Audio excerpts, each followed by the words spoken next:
ဒီ online movement ဒီចောင်းသားကောင်းဆောင်ဆလိုင်းတင်ပါဦးကိုမြတ်ခံရတဲ့240ပြည့်ချင်း online movement ပြုလုပ်ရတဲ့အကြောင်းရင်းနဲ့ဒီမိတ်ဆက်စကားကိုလက်ရှိCSU ဥက္ကဋ္ဌဖြစ်တဲ့ဆလိုင်းထောင်းနိုင်နေပြီးတော့မှပြောကြားပေးသွားမှာဖြစ်ပါတယ်။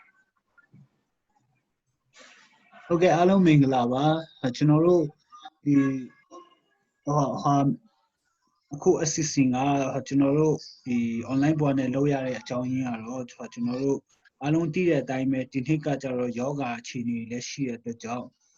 ကျွန်တော်တို့ပြီးခဲ့တဲ့နှစ်ဒီလုံးကတော့ကျွန်တော်တို့ကျောင်းအသီးသီးမှာကျွန်တော်တို့ slide ဒီမှာဟောမဲ့ဖွဲ့အခမ်းအနားကြီးကျွန်တော်တို့ဒီအချိန်မှပြုလုပ်ခဲ့ကြတယ်ဆိုတော့ကျွန်တော်တို့ဒီနှစ်ကကြတော့ယောဂအခြေအနေဖြစ်တဲ့အခါကျောင်းတွေလည်းမတက်နိုင်ကြတဲ့ကြတော့လူစုလူဝေးတွေလည်းကျွန်တော်တို့လုပ်လို့မရတဲ့အတွက်ကြောင့်ကျွန်တော်တို့ online ပေါ်နဲ့လုပ်မယ်ဆိုပြီးမှကျွန်တော်တို့စဉ်းစားမိတာဖြစ်တယ်ဆိုတော့ online ပေါ်နဲ့ကျွန်တော်တို့ slide ဒီမှာအောင်မေဖွဲ့အခမ်းအနားလေးကျွန်တော်တို့ movement လေးပုံစံ online ပေါ်နဲ့လုပ်မယ်ဆိုတာကျွန်တော်တို့စဉ်းစားထားလဲအရန်နောက်ကြတယ်ပေါ့နော်မနေ့ကမှကျွန်တော်တို့ဒီ CSU မြန်မာဘက်ကနေမှပြန်မြန်မာစီဝေးလုပ်ပြီးမှဒီလိုအစီအစဉ်လေးကျွန်တော်တို့လုပ်ရအောင်ဆိုပြီးမှအချိန်အနည်းငယ်အတွင်းမှာကျွန်တော်တို့စီစဉ်ရတဲ့အတွက်ကြောင့်ကျွန်တော်တို့ဖိတ်ကြားထားတဲ့တိုင်းရင်းသားညီကိုကျောင်းသားသမဂ္ဂတွေကိုလည်းကျွန်တော်တို့ဒီနေ့မှပဲလာပြီးမှဆက်သွယ်လာနိုင်တယ်ဒါပေမဲ့လည်းလာရောက်ပါဝင်ပေးကြတဲ့အတွက်ကြောင့်ကျွန်တော်တို့ချင်းကျောင်းသားသမဂ္ဂအနေနဲ့အထူးကြိုးဆိုဝမ်းမြောက်တဲ့အကြောင်းဖော်ပြလိုပါတယ်ဆိုတော့ကျွန်တော်တို့ဒီကျောင်းသားဆလိုင်းဒီမောင်ဦးဟတ်တမိတ်ကဆလိုင်းဒီမောင်ဦးကျောင်းသားခေါင်းဆောင်ကကျွန်တော်တို့တနိုင်ငံလုံးရဲ့ကျောင်းသားခေါင်းဆောင်ဖြစ်တဲ့အတွက်ကြောင့်ကျွန်တော်တို့ဒီအစီအစဉ်ကြီးကတော့အခုကျွန်တော်တို့ Rosemary လေးပြောတဲ့အတိုင်းပဲကျွန်တော်တို့ပြုလုပ်မှာဖြစ်တယ်ဒီမှာနံပါတ်အဂျင်ဒါတစ်ခုမှာကျွန်တော်တို့တခြားကျောင်းသားညီအကိုတမိတ်ကတွေကနေပြီးမှပါလာတဲ့တဝန်ထွားတွေလည်းဖတ်လို့ရတယ်ပြီးတော့ခါမှာတဝန်ထွားအပြင်ကပြားလည်းဖတ်လို့ရတယ်ကပြားမပါလာအောင်စာတန်းလေးဒါမှမဟုတ်ရင်ကျွန်တော်တို့ဒီစကားအဖြစ်ပဲရင်တွင်းစကားလေးပေါ့ဒီဆလိုင်းတင်မောင်ဦးကိုပုံပြတဲ့ရင်တွင်းစကားလေးပြောလို့ရတယ်ဆိုတော့ကျွန်တော်တို့ဒီနေ့အစီအစဉ်ကတော့ဒီအခုနပြောထားတဲ့အကျဉ်းအတိုင်းပဲသွားမယ်ဆိုတော့အချိန်ကတော့ကျွန်တော်တို့2နာရီလောက်ပဲအများဆုံးကြာမှာဖြစ်ပါတယ်ဆိုတော့ဒီမှာပါဝင်ပေးကြတဲ့ဒီရဲဘော်ရဲဖက်တွေပေါ့နော်တနိုင်ငံလုံးမှာရှိတဲ့အကြောင်းသားခေါင်းဆောင်တွေရဲဘော်ရဲဖက်တွေအနေနဲ့ဒီ online movement မှာပါဝင်ပေးကြတဲ့အတွက်အရန်ကျေးဇူးတင်တယ်အဆုံးအထိပါဝင်ပေးကြဖို့လည်းအားလုံးကိုမြတ်တရားခံပါတယ်အားလုံးကျေးဇူးတင်ပါတယ် Hello ဟုတ်ကဲ့ကိုCS ဥက္ကဋ္ဌကိုထောင်းနိုင်ကိုကျေးဇူးတင်ပါတယ်လို့အခုကတော့ဒီကျွန်တော်တို့မှတ်ဖို့ပေါ့နော်မှတ်ပေးအတွက်လက်ရှိစီအတွင်းဖြစ်တဲ့ဆလိုင်းဝန်ထောင်းထောင်းကိုကျွန်မဖိတ်ခေါ်ချင်ပါတယ်လုံးလုံးနော်ဒီကျွန်တော်တို့အနေနဲ့ဒီ40ဒီဆလိုင်းဒီမှာကမြခံရတဲ့ရမကိုကျွန်တော်တို့အားလုံးလာပါလို့ဖြစ်ပါတယ်အခုကျွန်တော်တို့ထုတ်ပြန်ချက်ဒီဆလိုင်းဒီမှာအောင်မေတဲ့အနေနဲ့ကျွန်တော်တို့ဒီ CSU မှာထုတ်ထားတဲ့ဟာဖြစ်ပါတယ်ကျွန်တော်မြန်မာနိုင်ငံလုံးဆိုင်ရာကျောင်းသားများသမဂ္ဂ Institute မြန်မာကျောင်းသားခေါင်းဆောင်ဒီဆလိုင်းဦးကမဲ40ကြီးရချက်ဆက်ဆွဲ2000ခုနှစ်16ရက်မြန်မာနိုင်ငံရဲ့စာနေကောင်းစီဆလိုင်းဂျမန်ဦးပါဆာလာစစ်ဆူမတရားချုပ်ပြမှုကြောင့်ကျခဲ့ရတဲ့မှာရက်26ရက်2000နှစ်တိုင်ဖြစ်ပြီး25နှစ်ရွယ်ကတူကျောင်းသားတို့ပြူလန်းစာကကျိုးရှင်များကိုမိမိကိုကျွတ်အသုံးမပြုပဲအဖြစ်နှိတ်ခါပြည်သူတို့အတွက်မတရားမှုအားရင်ထိပ်ပဲဒီထိုင်ခဲ့ခြင်းအားကျွန်တော်တို့မြန်မာနိုင်ငံလုံးရာချင်းကျောင်းသားများသမဂ္ဂမှသူလေးစားကိုယူကြောင်းပေါ်ပါတယ်တက္ကသိုလ်ကျောင်းပရဝင်သည်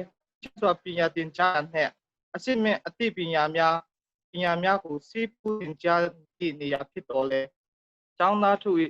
တရားသဖြင့်နိုင်ငံသူတဲ့ထိုက်ပွဲဝင်မှုများကိုမြန်မာသူအဆက်အချမ်းဖက်နိုင်လက်ရှိကျောင်းသားတို့တွေးမိကြခဲ့ရပြီးရန်ကုန်တက္ကသိုလ်ဒီပေါ်တွင်အကြောင်းဖြစ်ထို့သောဆန္ဒရှင်စနစ်အမျိုးမျိုးအားပြေဝန်းစွာတွန်းတိုက်ပွဲဝင်ခဲ့မှုများတွင်ဆလောင်ဦး young along means 29 KD, some to at the council pity. Land Uju people and Yadi, Zonla has a chow yanni, land Uni, Tampa, a deal in General Chanda Lung and Yadi, Mimi do it a year, Nangan Tawin, Ayutai Tawin, but the Yaku, Shishi, as in Sanchin, don't have Antima Use, Jingway Paika, down La Lando, Setimati, Gan Celebrating Lantima Uden, Chamai Alien so as I jumped the council, Lantima Udi, change the muta on the Tanka, the Martin and sit and Sanamia, Gia, give me a token, but I know much to pit the Asia. Video saya tamakan the trip upang chito pama saya changta ya maka wecho inang changta changta tamakamya acha mya dile slang tim me khanya di la na se chuyen di a asang ra cha ba yan ai chon hu so abadi phu long hu sang di myama nanga long saya chin chang ta mya ta phone number pa ba ye sisu statement ဖတ်ပေးသွားတဲ့ကိုထုံထုံကိုကျေးဇူးတင်ပါတယ်လို့ကျွန်တော်တို့အခုကတော့ဒီ slide တမောင်ရဲ့တမိုင်းကိုဖတ်ကြားပေးဖို့အတွက်ဖြစ်ပါတယ်ပေါ့နော်ဆိုတော့တမောင်ရဲ့ဒီတမိုင်းကိုဖတ်ကြားပေးဖို့ DSU ရဲ့အတွင်းမှုဟောင်းဖြစ်ကိုထောင်းလုံးကိုနေရာပေးပါတယ်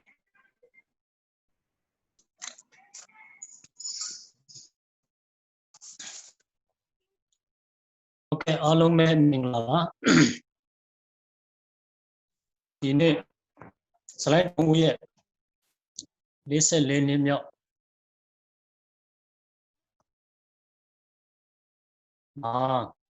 သူရဲ့အထုပတိအကျင့်ကိုဖတ်ကြားခွင့်ရတဲ့အတွက်သူပဲမြဝမြောက်မိပါတယ်အာဇာနည်ကျောင်းသားခွန်ဆောင် slide တင်မောင်ဦးအထုပတိအကျင့် slide တင်မောင်ဦးဒီ1957ခုနှစ်ဇူလိုင်လ7ရက်နေ့ချင်းတရင်အမိဘနှစ်ပါးဖြစ်သောအပဦးလှတင်တန်တွဲရခိုင်ပြည်နယ်စာတိနဲ့အမိတော်နှင်းမြိုင်တောင်ကုတ်ရခိုင်ပြည်နယ်စာတိတို့မှတော်ငူမြို့တွင်မွေးဖော်သောသားသမီးများအနက်အကြီးဆုံးဖြစ်သည်စလိုင်းတင်မောင်ဦးသည်စင်ကလေးကပင်ရန်ကုန်မြို့ဘူတောင်မြို့နယ်တွင်အတော်နဲ့အတူနေထိုင်ကြီးပြင်းခဲ့သူဖြစ်သည်စလိုင်းတင်မောင်ဦးသည်1962ခုနှစ်စီအာနာရှင်တင်းချင်းတွင်အသက်17နှစ်အရွယ်ရှိပြီဖြစ်ပြီး1960ခုနှစ်အသက်16နှစ်တွင်အခြေခံပညာအထက်တန်းကျောင်းကိုအောင်မြင်ခဲ့ပြီးဖြစ်သည်စလိုင်းတင်မောင်ဦးသည်အားကစားရေးရာ၌ထူးချွန်သည့်တာမကအမှုပညာ၌လည်းတရောကိုကောင်းစွာတည်တတ်သူဖြစ်သည်နိုင်ငံရေးလှုပ်ရှားမှုများစလိုင်းတင်မောင်ဦးသည်1969ခုနှစ်အသက်16နှစ်တက္ကသိုလ်ကျောင်းသားဘဝနိုင်ငံရေးလှုပ်ရှားမှုများ၌တက်ကြွစွာပါဝင်ခဲ့သူလည်းဖြစ်သည်စလိုင်းတင်မောင်ဦး၏နိုင်ငံရေးလှုပ်ရှားမှုများမှာ1969ခုနှစ်5ကြိမ်မြောက်အရှိတောင်အာရှကျွန်းဆွယ်အားကစားပွဲကျောင်းသားလှုပ်ရှားမှုတွင်လည်းပါဝင်ခဲ့သည်1980ခုနှစ်ရန်ကုန်တက္ကသိုလ်ရွှေရတုအရေးအခင်းလှုပ်ရှားမှု1982ကျောင်းသားအလုပ်သမားအရေးအခင်းလှုပ်ရှားမှု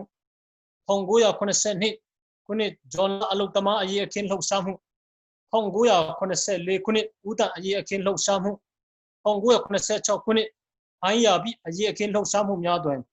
ခြေဆုံးသားမှရော့ချွန်ချွန်တိုက်ပွဲဝင်ခဲ့သူဖြစ်သည်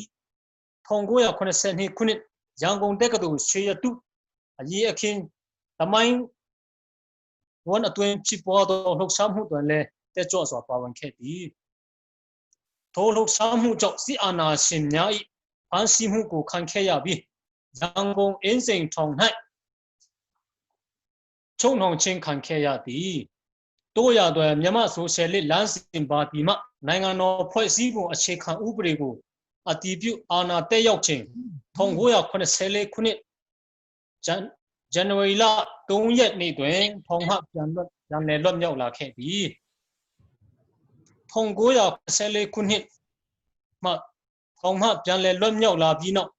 ရန်ကုန်တက္ကသိုလ်ချင်းစာပေနဲ့ယဉ်ကျေးမှုကော်မတီတွင်အထွေထွေအတွင်းရေးမှူးအဖြစ်ရွေးချယ်ခံခဲ့ရပြီးချင်းအမျိုးသားများစည်းလုံးညီညွတ်ရေးအတွက်ချင်းအမျိုးသားများနာမည်ရှိတွင်ဆလိုင်းရဲစွမ်းတတိနှင့်ပြည်စုံသူဟူ၍အတိတ်ပဲ၎င်းချင်းအမျိုးသမီးရှိတွင်ချင်းအမျိုးသမီးအမည်ရှိတွင်မိုင်းဒါကုန်းယတနာများမွေးဖွားပေးသူဟူ၍၎င်းခေါ်သုံးဆွဲရန်အဆိုပြုပြီးအတည်ပြုနိုင်ခဲ့သူလည်းဖြစ်ပါသည်1984ခုနှစ်ဒီဇင်ဘာလ9ရက်နေ့တွင်ဖြစ်ပေါ်သောကုလသမဂ္ဂအထွေထွေအတွင်းရေးမှူးချုပ်ဦးတအရေးအခင်းကျောင်းသားလှုပ်ရှားမှုတွင်ကျောင်းသားခေါင်းဆောင်ဖြစ်မဆလာဦးနေဝမ်စီအစိုးရအားရဲဝံ့စွာဆန့်ကျင်တိုက်ပွဲဝင်ခဲ့သူဖြစ်သည်ထိုအရေးအခင်းနောက်အာဏာရှင်စီအစိုးရ၏ဖမ်းဆီးမှုကိုတင်းဆောင်ရန်ကျောင်းသားခေါင်းဆောင်9ဦးနှင့်အတူထိုင်းနိုင်ငံနယ်စပ်သို့တင်းဆောင်သွားခဲ့သည်ထို့သို့တင်းဆောင်နေစဉ်အတွင်းလက်နက်ကလှုပ်ရှားမှုကိုမပြုတ်လို့ပဲမြေအောက်ကျောင်းသားလှုပ်ရှားမှုကိုဆက်လက်ဆောင်ရွက်ခဲ့သည်1985ခုနှစ်မြန်မာနိုင်ငံတို့ပြန်လည်ဝင်ရောက်လာပြီးဇွန်လ6ရက်နေ့တွင်ဖြစ်ပေါ်သောရွှေတကုံကျောင်းသားအရေးအခင်းတွင်ထပ်မံဦးဆောင်ပါဝင်ခဲ့သည်ထို့ကြောင့်မဆလာအစိုးရစစ်အာဏာရှင်များမှဆန္ဒပြသောကျောင်းသားကျောင်းသူများအားဇွန်လ17ရက်တွင်လိုက်လံဖမ်းဆီးပြီးကြီးလေးသောပြည်သားများချမှတ်ခဲ့သည်သို့သောစလိုင်းတင်မောင်ဦးသည်ဖမ်းဆီးခြင်းမခံဘဲ1986ခုနှစ်မတ်လ23ရက်တွင်ပြုလုပ်သောစာဆိုတော်သခင်ကိုရမိုင်း၏အသက်တရားပြည့်ဟန်ရပြည့်အရေးအခင်းဖြစ်မြောက်ရေးဆောင်ရွက်နေစဉ်မတ်လ19ရက်နေ့တွင်ဗမာရွတ်ပထမချန်တွင်စီအာနာရှင်၏ဖမ်းဆီးခြင်းကိုခံခဲ့ရသည်ထိုအရေးအခင်းတွင်စလိုင်းတင်မောင်ဦးနှင့်အတူဖခင်ဖြစ်သူဦးလှတင်နှင့်ညီဖြစ်သူစလိုင်းလှရွှေတို့လည်းအဖမ်းခံခဲ့ရသည်စလိုင်းတင်မောင်ဦး၏ညီမဖြစ်သူထိုစဉ်ကနဝမတန်းတဲရောက်နေသည့်မိုင်းပိုပိုတင်ခေါ်မလှမြိုင်မှာလည်းအကိုဖြစ်သူနှင့်အဖေဖြစ်သူတို့ဖမ်းဆီးခြင်းခံရပြီးနောက်ဟန်ရပြီးအရေးအခင်းတွင်တက်ကြွစွာပါဝင်လှုပ်ရှားဦးဆောင်ခဲ့တဲ့ဖြစ်အဖမ်းခံခဲ့ရပြန်သည်နောက်စလိုင်းတင်မောင်ဦးရဲ့နောက်ဆုံးနေ့ရက်များစလိုင်းတင်မောင်ဦး၏ညီမဖြစ်သူအထက်တန်းကျောင်းသူမိုင်းပိုပိုတင်ခမလှမြိုင်အားထောင်ဒဏ်9နှစ်ညီဖြစ်သူကိုတန်းကျောင်းသားစလိုင်းလှရွှေအားထောင်ဒဏ်9နှစ်ချမှတ်ခဲ့ပြီးမိဘနှစ်ပါးတို့အားထောင်ဒဏ်9နှစ်အတီးတီးချမှတ်ခဲ့သည်စလိုင်းတင်မောင်ဦးအားရန်ကုန်အင်းစိန်ထောင်အမောင်တိုက်နံပါတ်3တွင်ချုပ်နှောင်ထားပြီးအဖမ်းဆီးခံထားသောကျောင်းသူကျောင်းသားများအားစစ်ခုံရုံးတင်တရားစီရင်ရာတွင်စလိုင်းတင်မောင်ဦးမှာစစ်အာဏာရှင်များ၏မတရားအညှိုးထား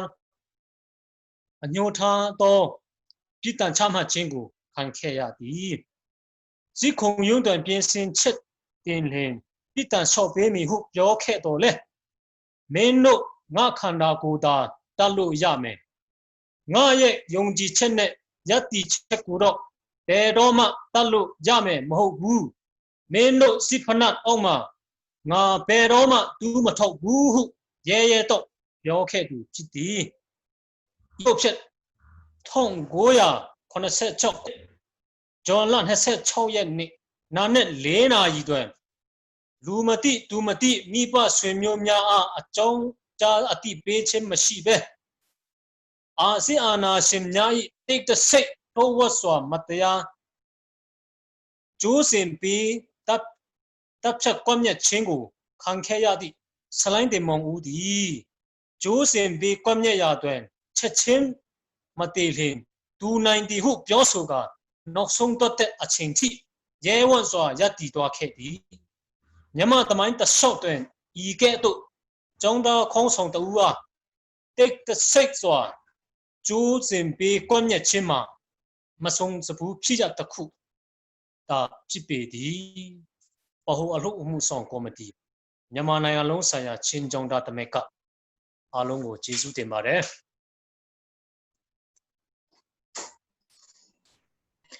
ဆလိုင်းတင်မောင်ရဲ့ဒီအထုပ်ပတ်တိသမိုင်းကြောင်းဖတ်ကြားပေးသွားတဲ့အတွက်ကိုထောင်လုံးကျေးဇူးတင်ပါတယ်အခုကတော့ကျောင်းသားကောင်းဆောင်ဟောင်းဘုံငိုင်စာကနေပြီးတော့မှကျမတို့မြန်မာနိုင်ငံကျောင်းသားအရေးလှုပ်ရှားမှုနဲ့ပတ်သက်ပြီးတော့မှ sharing လုပ်ပေးသွားမှာဖြစ်ပါတယ်အားလုံးမင်္ဂလာပါဒီနေ့ကျောင်းသားအာဇာနည်ကောင်းဆောင်ဆလိုင်းတင်မောင်ရဲ့44နှစ်ပြည့်ဂျိုးဘေကွန်မြချင်းခံရတဲ့အောင်မြင်ပွဲအခမ်းအနားမှာအခုလိုမျိုးပဲဂုဏ်ပြုစကားပြောခွင့်ပေးတဲ့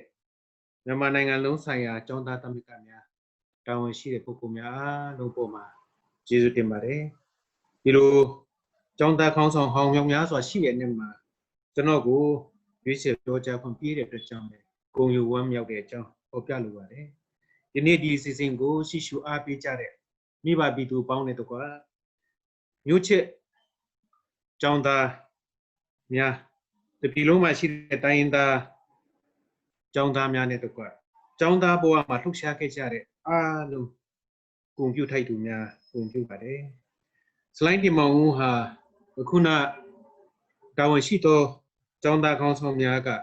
သူ့ရဲ့တမိုင်းကျောင်းကိုဖတ်ရှုခဲ့တဲ့အတိုင်းပဲသူဟာကျောင်းသားငယ်စဉ်ဘဝကလေးကပဲသူ့ရဲ့ဘဝကို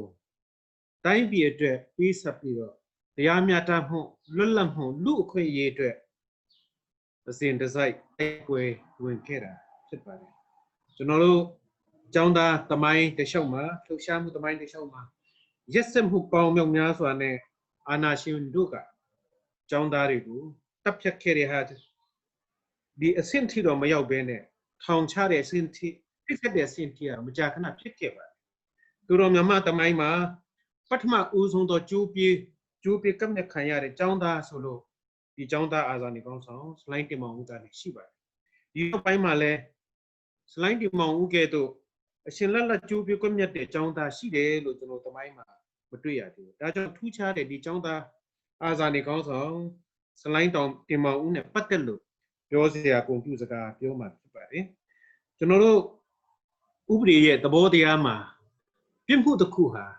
သူကျူးလွန်တဲ့ကျောင်းသားကာယကံရှင်ပြစ်မှုကျူးလွန်တဲ့လူနဲ့သက်ဆိုင်ပြီးတော့ပြစ်မှုထင်ရှားရင်ပြစ်ဒဏ်စီရင်ရတာဖြစ်ပါတယ်သူနဲ့သက်ဆိုင်တဲ့ဆွေမျိုးတိုင်းဝဲ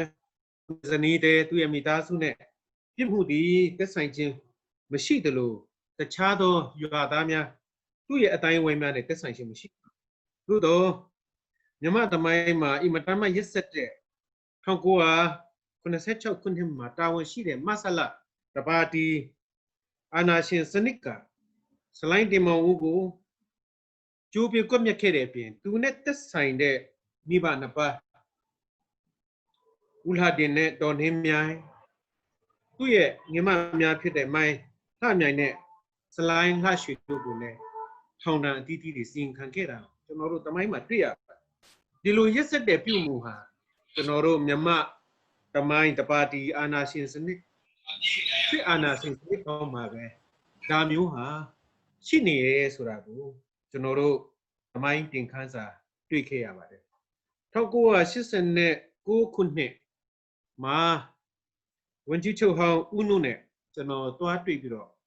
သူ့ရဲ့အိမ်မှာပြည်တော်စုလမ်းမှာစကားပြောခဲ့မှုပါတယ်ကျွန်တော်အနေနဲ့ဝန်ကြီးချုပ်ဟောင်းဦးနုကိုချီးမွမ်း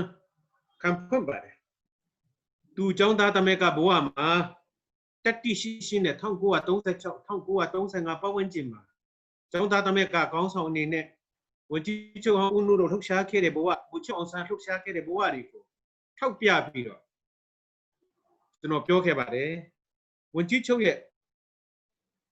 တက်တိကိုကျွန်တော်ချီးကျူးပါတယ်လို့ချီးမွမ်းတဲ့ခါမှာဝန်ကြီးချုပ်ဟောင်းဦးနုကကျွန်တော်ကိုပြန်ပြောတဲ့စကားတစ်ခုရှိပါတယ်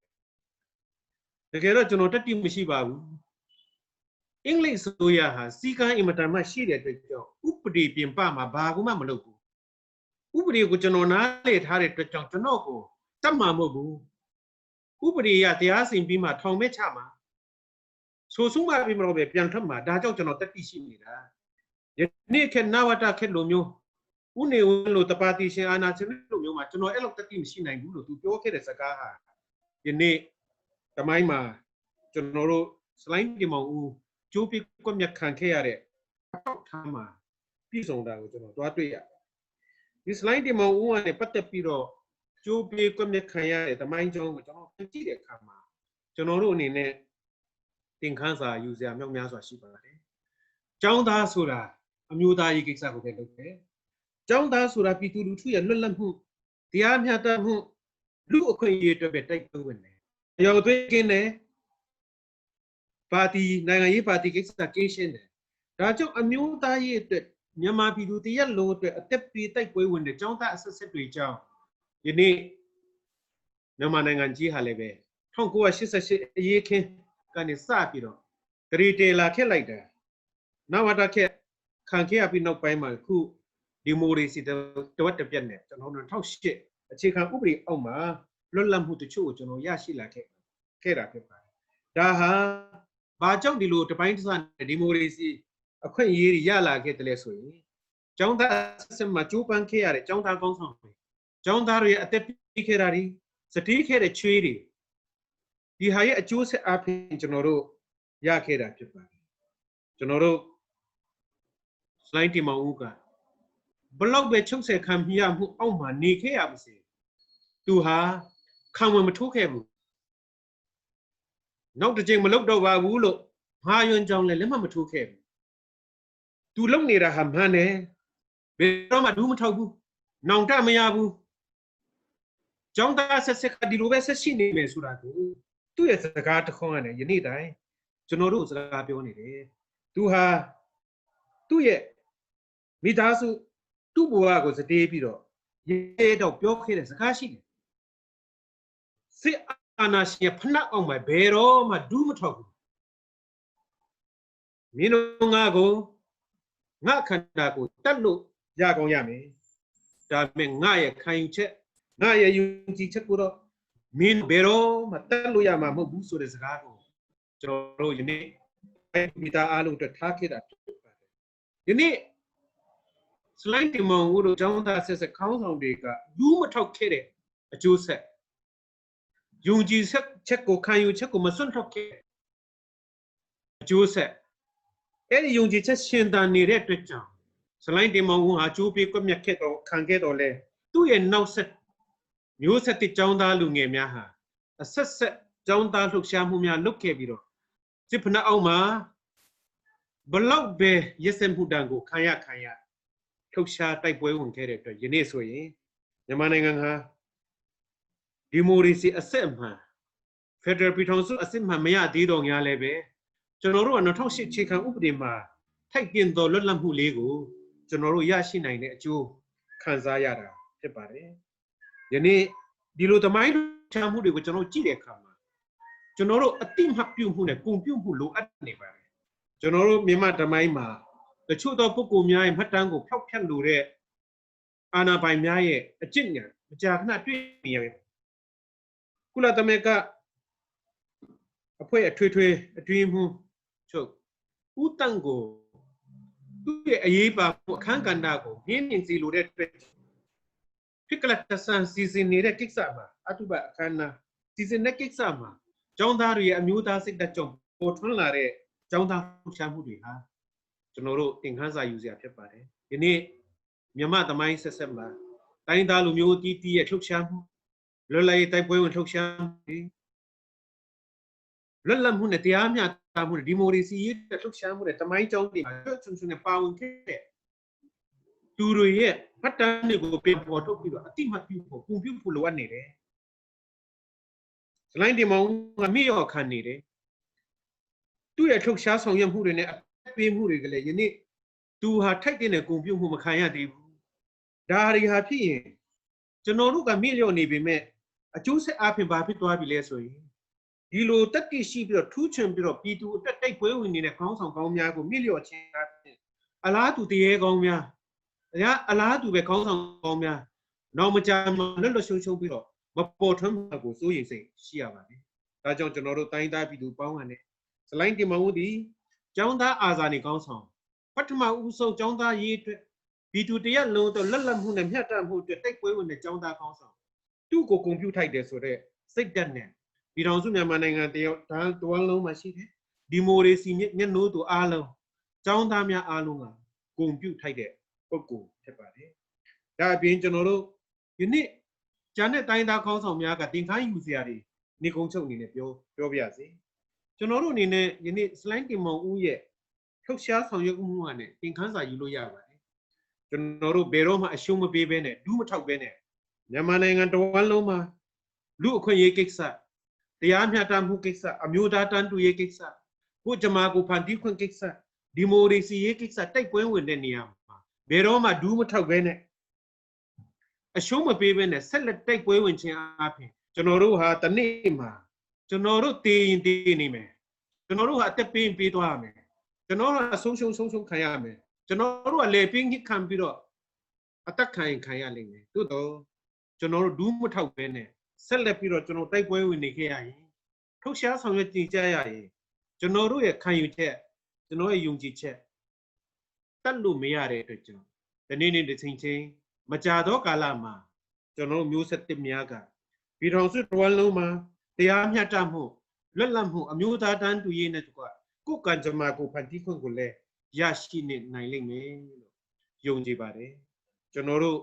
တိုင်းသားလူမျိုးပေါင်းတို့အာဏာရှင်ကိုတိုက်ပွဲဝင်တဲ့အခါမှာတပါတီစနစ်ကိုတပါတီအာဏာရှင်တိုက်ပွဲဝင်တဲ့အခါမှာအလွယ်တကူဒူးထောက်တာအလွယ်တကူအလျှော့ပေးတာမျိုးမလုပ်ဘဲနဲ့အတူတကွာဒီတင်ခန်းစာအားဖြင့်ကျောင်းသားအဆက်ဆက်ရလှုပ်ရှားမှုစလိုက်တင်မောင်ဦးကဲ့သို့အာဇာနည်ကောင်းဆောင်လူမျိုးကိုပြုပြင်အားဖြင့်ကျွန်တော်တို့ရဲ့စိတ်ဓာတ်ကိုလည်းသူတို့ထားရခဲ့တဲ့ရှင်သန်တဲ့စိတ်ဓာတ်လူချစ်စိတ်ဓာတ်ကိုဂုဏ်ပြုရင်းနဲ့အတူတကွာ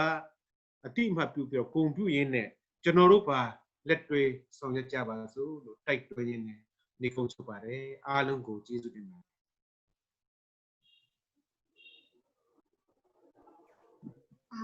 โอเคကျမတို့ဒီကျောင်းသားကောင်းဆောင်စလိုင်းတင်မောင်ကိုမြတ်ခံရတဲ့40ပြည့်နှစ်ဒီ online လှူရှာမှုမှာအချိန်ပေးပြီးတော့မှဒီစလိုင်းတင်မောင်ရဲ့အကြောင်းအရာထဲကနေပြီးတော့မှ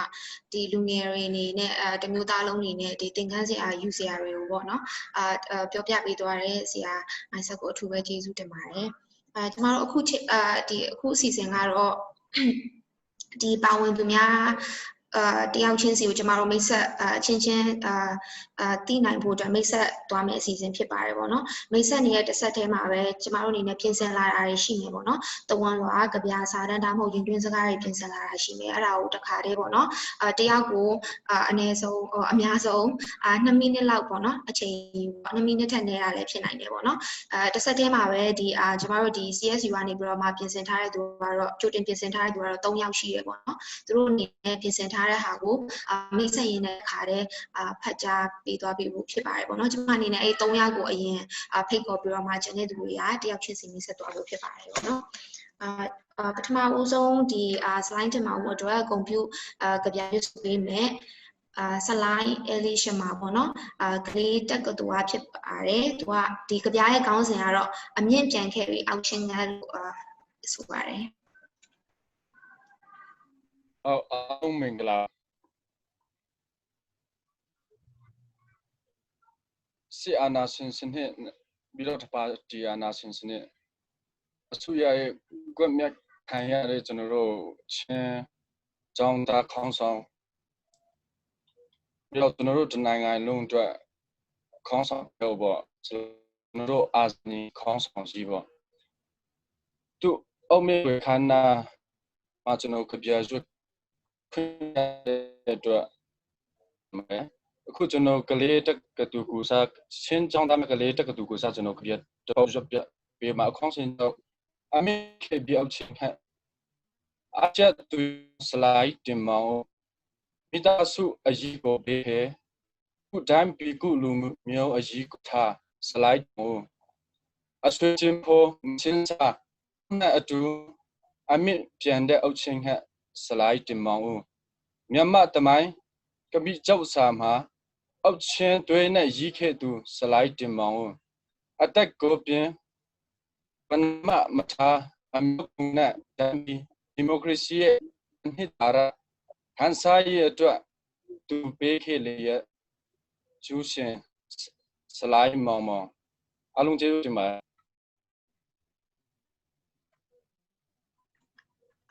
ကျေးဇူးတင်ပါတယ်နောက်တစ်အနေနဲ့ဒီပုဂ္ဂိုလ်တက္ကသိုလ်ကဆလိုင်းထန်လင်းထန်ပြရဆိုပေးသွားမှာဖြစ်ပါတယ်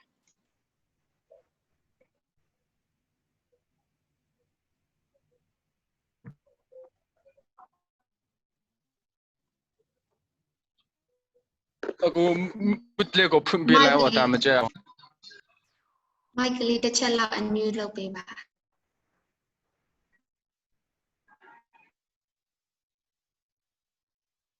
မရသေးဘူးเนาะအခုမရသေးဘူးရှင် microphone unmute လုပ်ပေးပါ ဘုံအောက်နားလေမလဲဟိုအနီအောင်လေးရှင်မယ် mute လေးကိုနှိုက်လိုက်Hello ကြားရလားမသိ Hello ကြားရတယ်ဗျ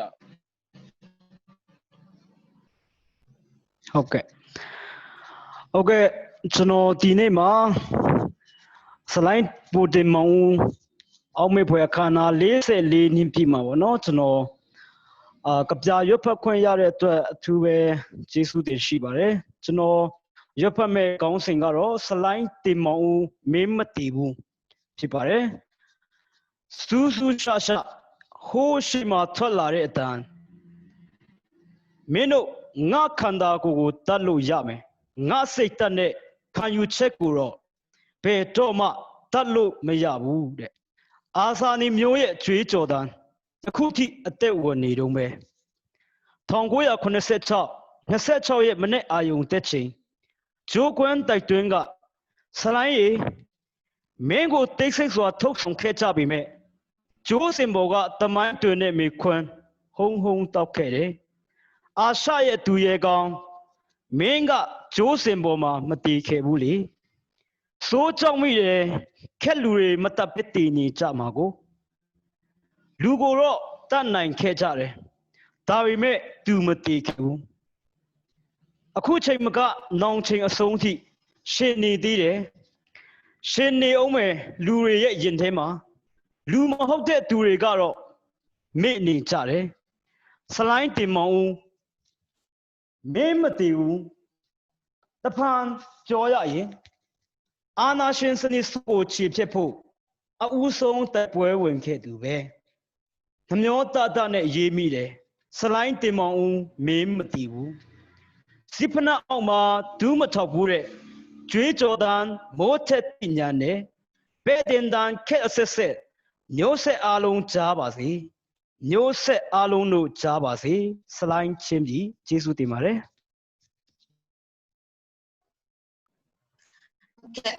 ဂုံပြူကဗျာရွတ်ဆိုပေးသွားတဲ့ဆလိုင်းထွန်းလင်းကျေးဇူးတင်ပါတယ်ပေါ့နော်အခုနောက်ထပ်တစ်ယောက်အနေနဲ့ဒီစစ်တွေတက္ကသိုလ်ကနေပြီးတော့မှမိုင်းခိုင်စင်မေတန်းနေပြီးတော့မှဂုံပြူကဗျာရွတ်ဆိုပေးသွားမှာဖြစ်ပါတယ်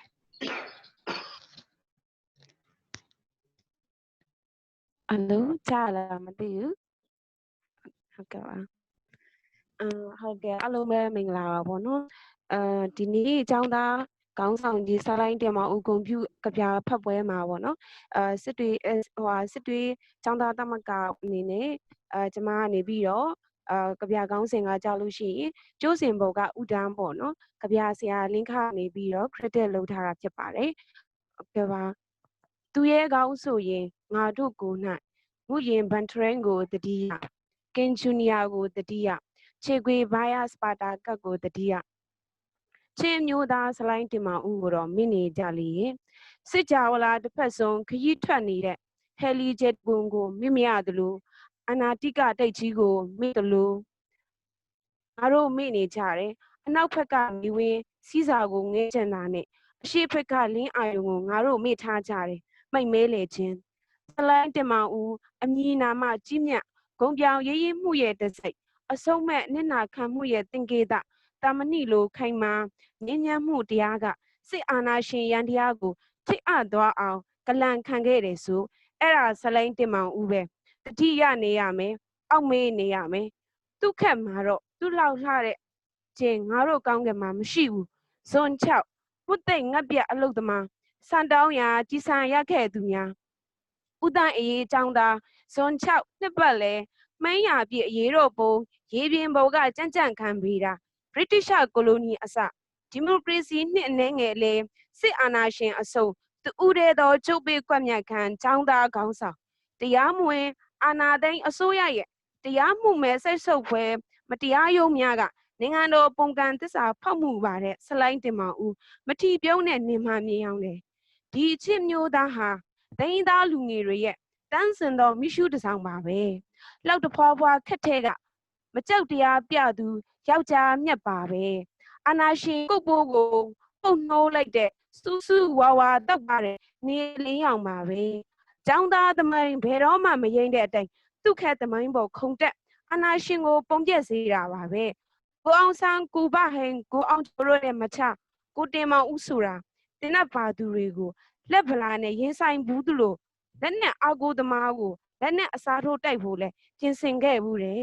သူဟာရှေ့ကအာဇာနည်တွေနဲ့မချကျောက်ဆောင်လိုခိုင်မာညီသားလိုနှိမ်ချိုးလိုအပ်တဲ့အခါမိုးချိုးလိုလဲထစ်ချုပ်ခဲ့တယ်သူဟာစကလုံးတွေနဲ့ဖော်ပြဖို့ခက်ခဲစီတဲ့မှန်ပြေကြပြတပုတ်ပါပဲငါရဲ့ခန္ဓာကိုယ်သာတတ်နိုင်မယ်ငါရဲ့ယုံကြည်ချက်နဲ့ယက်တီချက်ကိုတော့ဘယ်တော့မှတက်လို့မရဘူးမင်းတို့စစ်ပနအောက်ငါဘယ်တော့မှဒူးထောက်မှာမဟုတ်ဘူးကွာတဲ့ကျိုးစင်ဘောကတိမတင်ခမ်းနားတဲ့ကြပြကျိုးစင်တက်မှာချွရစ်တဲ့ဥဒံတလုံးတသိမ့်သိမ့်30ပါရဲ့တွေးတလန့်လန့်ခုံစေးပါရဲ့အာနာရှင်တွေကိုကြောက်တူးဆက်ဆံနေပါရဲ့အိမ်ပြေတစ်ခုလုံးကိုဟိတ်ဟောက်ချင်းချောက်တဲ့စစ်ဘလူးဆက်လိုင်းတင်မောင်ဦးကိုတော့တိတ်တစိတ်တာကွက်မြဲဝမ်းခဲ့တယ်ခက်ဆိုခက်ရောအဆက်ဆက်ဒီပြေရဲ့ဒီမြေပေါ်မှာဒီမိုကရေစီအတွက်ဒီသွေးတွေစွန့်ကွက်ခဲ့ကျောင်းသားအသက်တွေအလုသမားအသက်တွေရိုင်းရှင်တွေရဲ့အသက်တွေကလေးငယ်တွေရဲ့ဖြူစင်နုနယ်လွန်လာတဲ့အသက်တွေကိုဘုံမော်ကိုစိုးနိုင်ကိုဝင်းမော်ဦးအခြားသောအညတ်တရားသူရဲကောင်းတွေလူအုပ်ထက်ပြေးဝင်လာတဲ့မယနကြီးစံတွေအောက်အသက်တွေစွန့်ခဲ့ကြရပေမဲ့တက်တူတွေကတော့ရက်တီနေသေးပါလားငါတို့ရဲ့မိတ်မေ့တဲ့မိတ္တမှုတွေကြောင့်ဆက်လိုင်းတင်မောင်ဦးလိုသူရဲကောင်းတွေကိုမေထားမိခဲ့ကြတာတွေကြောင့်ဆက်လိုင်းတင်မောင်ဦးမျက်ရည်တွေဆက်လိုင်းတင်မောင်ဦးမိသားစုမျက်ရည်တွေဆက်လိုင်းတင်မောင်ဦးရဲ့မိခင်မျက်ရည်တွေဘာဖြစ်ငါတို့မေထားနိုင်ကြတာတလဲအနာရှင်အမှောင်တိုက်ကငါတို့ကိုဝေဝအောင်လုပ်ခဲ့တာပဲသူ့ရဲ့ညှိုးနှမ်းဖို့အနာရှင်အစဉ်ဆက်ပြုမှုဟာမအောင်မြင်နိုင်ဂျေနီဟာဂျေနီတကုံဟာတကုံသမိုင်းဟာသမိုင်းစစ်ဖနက်ကိုစစ်ဖနက်လူစွမ်းကောင်းကိုလူစွမ်းကောင်းကိတ်ညီစွာနေရပေးလိုက်ရတာပဲဆလိုင်းတင်မောင်ဦးပါတဲ့တချိန်ပုံတွင်ရုပ်ထုသူ့ကြောက်ရုပ်ရှိငါတို့ဥညွတ်ရလိမ့်မယ်ဒီလိုယုံကြည်တယ်နောက်ဆုံးထွက်တဲ့အထိတော်လာတဲ့ဆလိုင်းတင်မောင်ဦးသူ့မိခင်မျက်ရည်ကျသလိုဓာကောင်းမိခင်တွေမျက်ရည်ကျမှာဆိုတဲ့ဆလိုင်းတင်မောင်ဦးမရပြစ်မှာဥဆောင်ရှိရွသူ့ညီမလေးမလှမြင်အတွက်ဂုံယူသွားခဲ့တဲ့ဆလိုင်းတင်မောင်ဦးဆလိုင်းတင်မောင်ဦးတဲ့ဟေးကဘာကတီစီဆလိုင်းတင်မောင်ဦးတဲ့ဟေးကဘာကကြားစီသူရဲကောင်းတွေရဲ့ကမီးနိုင်ရန်ပေါ်သူရဲကောင်းတွေရဲ့မောကွန်းကြောက်သားပေါ်သူ့ကိုထက်မှတ်ကြသူ့ကိုရေးထိုးကြသူ့နာမည်ကိုရေးထိုးကြစိတ်ဓာတ်ခွန်အားကသာရုပ်ကဘာကိုပြောင်းလဲစေတဲ့တရားမျှတမှုမြစ်တာလူဂုံတိုက်ခါလွတ်လပ်မှုအကြောင်းဆလိုင်းတင်မောင်ဦးပို့ချချက်ကဘာသူကဘာသာအောက်မေ့ကြစီမေဆလိုင်းတင်မောင်ဦးတင်မဲထင်းလို့ဆလိုင်းတင်မောင်ဦးကိုချိုးပေးကွက်မြတ်တပ်ဖြတ်ခဲ့တယ်ငါတို့နှလုံးသားထဲမှာတော့ဆလိုင်းတင်မောင်ဦးဘယ်တော့မှမသေးဘူးလင်းခါခဲ့ပါကျေးဇူးတင်ပါတယ်ဟုတ်ကဲ့ဒီကွန်ပျူတာပြရွတ်ဆိုပေးသွားတယ်ဒီညီမလေးမိုင်ခိုင်စင်မိတော့ကျေးဇူးတင်ပါတယ်ဆက်ပြီးတော့မှဒီကြန့်ရှိနေတဲ့ဒီပါဝင်ပေးတဲ့အကြောင်းသားတွေကနေတယောက်ချင်းစီမိတ်ဆက်သွားမှာဖြစ်ပါတယ်ပေါ့နော်ညီမကျမကပဲနာမည်ခေါ်ပေးလိုက်မယ်ပေါ့နော်ဒီကျမရဲ့ screen မှာပေါ်နေတဲ့အစဉ်လိုက်အတိုင်းပေါ့နော်ပထမအဆုံးအနေနဲ့တစ်ချက်လောက်ဒီမိတ်ဆက်တဲ့အခါမှာကိုယ့်ရဲ့နာမည်နဲ့ပေါ့နော်အကြောင်းသားဖြစ်တယ်ဆိုရင်တက်ရောက်နေတဲ့အကြောင်းဒါမှမဟုတ်လည်းအခုလက်ရှိပါဝင်နေတဲ့အဖွဲ့အစည်းလေးကိုဖော်ပြပေးဖို့မြတ်တာရက်ခံပါတယ်ဆလိုင်းကျော်နိုင်သေးပေါ့နော်ရခိုင်ဘက်ကဖြစ်ပါတယ်ဟုတ်ကဲ့ဆရာမကျွန်တော်နာမည်ကတော့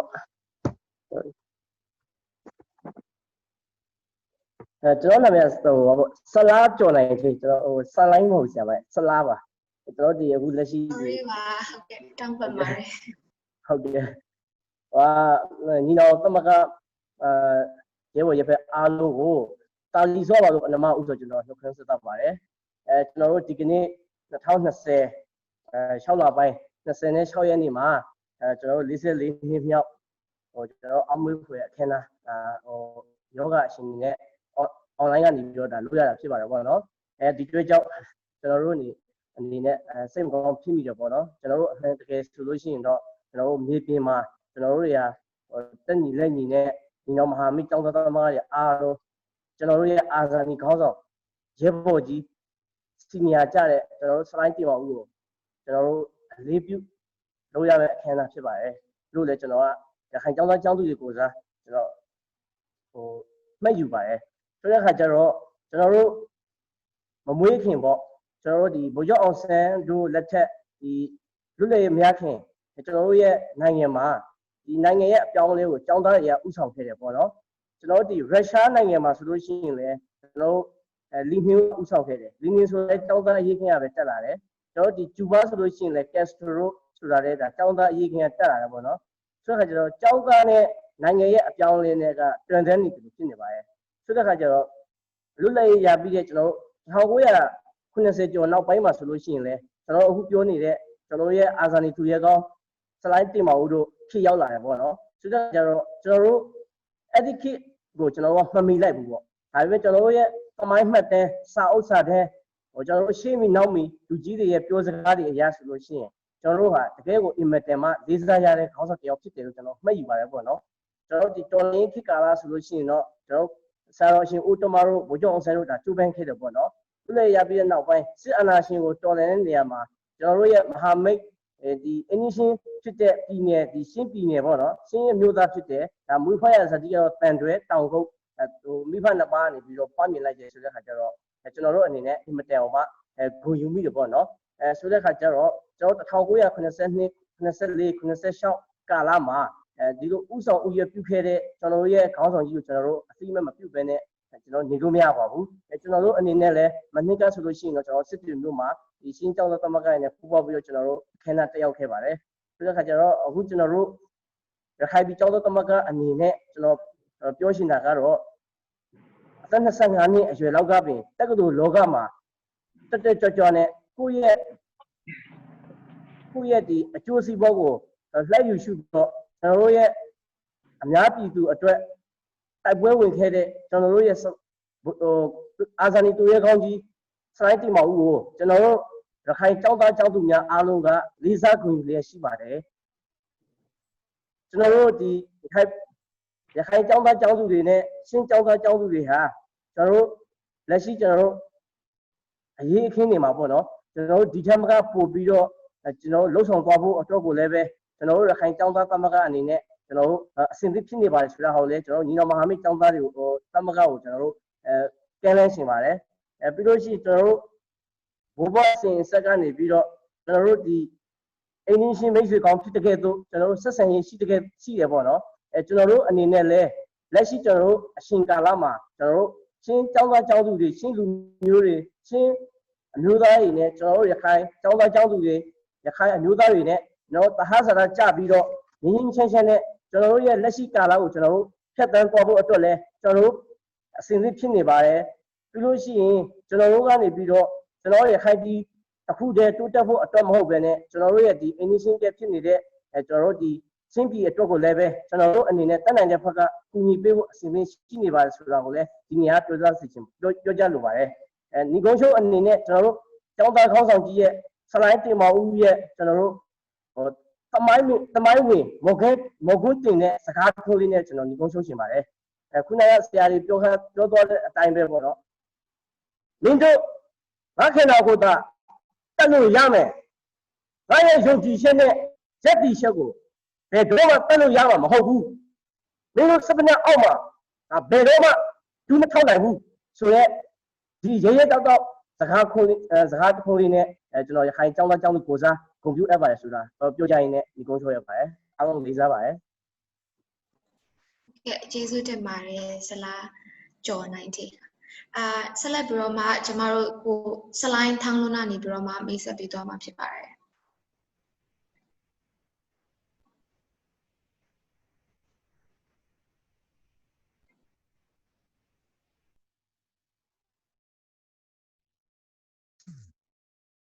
ကျွန်တော်အလဲပေါ့နော် Rose ဟုတ်ကဲ့အားလုံးပဲမင်္ဂလာပါကျွန်တော်နာမည်စလိုင်းထောင်းလုံးပါရခင်2013 ခါဆာရအတွင်းမှုတာဝန်ထမ်းဆောင်ခဲ့တဲ့သူပဲဖြစ်ပါတယ်2015ကနေ2019ထိအခုမြန်မာနိုင်ငံလုံးဆိုင်ရာချင်းကျောင်းသားတမက်ကမှာလည်းအတွင်းမှုတာဝန်ထမ်းဆောင်ခဲ့ပါတယ်ဘုံဦးတက်ကတူမှာကျောင်းပြီးခဲ့ပါတယ်လက်ရှိကတော့ကျွန်တော်တို့ပြောနေတဲ့အနှစ်သာရတွေအားလုံးမှာပါပါတယ်ကျွန်တော်ချင်းအမျိုးသားတပ်ဦးမှာပါဝင်လှုပ်ဆောင်နေပါတယ်အားလုံးနဲ့ခုလိုတွေ့ရတာအများကြီးဝမ်းမြောက်ပုံယူမိပါတယ်လို့အားလုံးကျေးဇူးတင်ပါတယ်ကျေးဇူးတင်ပါတယ်ဆက်ပြီးတော့မှကျမဟိုလေးစလုံးဟိုအတန်ထွက်လေးမှားလို့ရှင်လေဟိုတောင်းပတ်ပါတယ်ပေါ့နော်ကို MEHN တိန်ကျော်ပေါ့နော်ဟုတ်မိတ်ဆက်ပေးဖို့အတွက်အားလုံးမင်္ဂလာပါအားလုံးတွေ့ရတာဝမ်းသာပါတယ်လို့ကျွန်တော်ဆိုပြောချင်ပါတယ်ကျွန်တော်ကတော့မွန်ပြည်နယ်ကပါမွန်ပြည်နယ်လူငယ်တယောက်အနေနဲ့ပေါ့လေဒီထဲမှာပါဝင်တာဖြစ်ပါတယ်နောက်တစ်ခုအဓိကပါဝင်တယ်ဆိုတဲ့အကြောင်းအရာကလည်းကျွန်တော်တို့ဒီ TU မှာတက်ခဲ့တဲ့ပေါ့လေကျွန်တော်တို့ကျောင်းသားလှုပ်ရှားမှုတွေမှာအများကြီးပါဝင်ခဲ့တယ်ပါဝင်လှုပ်ဆောင်ခဲ့တယ်နောက်ပြီးတော့ကျွန်တော်တို့ကဒီကိုစလိုင်းတင်မောင်ဦးပေါ့လေနော်ကျွန်တော်တို့လေးစားတာလည်းပါတယ်ဒါကြောင့်ကျွန်တော်ဒီပွဲမှာပူးပေါင်းပါဝင်ပြီးမှကျွန်တော်လေးစားဂုဏ်ပြုတယ်ဆိုတဲ့ဟာကိုကျွန်တော်ပါဝင်ပြသတာဖြစ်ပါတယ်အားလုံးကျွန်တော်တို့ညီကိုမောင်နှမတွေရဲဘော်ရဲဘက်များနဲ့ဆရာတွေအားလုံးလည်းတွေ့ရတော့ဝမ်းသာပါတယ်ကျေးဇူးလည်းတင်ပါတယ်လို့ကျေးဇူးတင်ပါတယ်ကျွန်တော်နာမည်မေးခဲ့လို့ပေါ့ကျွန်တော်နာမည်ကမင်းသိန်းကျော်ပါလို့ဟုတ်ခဏခေါ်ခက်နေပြောလို့ဟုတ်မင်းသိန်းကျော်ပါဟုတ်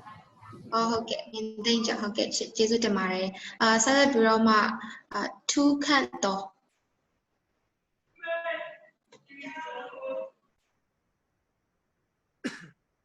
မင်္ဂလာပါကျွန်တော်နာမည်ကထူးခန့်တော်ပါလက်ရှိဗမာနိုင်ငံလုံးဆိုင်ရာကျောင်းသားသမဂ္ဂများအဖွဲ့ချုပ်ရဲ့ဗဟိုမှုဆောင်အဖွဲ့မှာအထွေထွေမှုတာဝန်ယူထားပါတယ်ကျွန်တော်ဒီနေ့ကဒီကျောင်းသားကောင်းဆောင်စလိုင်းတင်မောင်ဦးရဲ့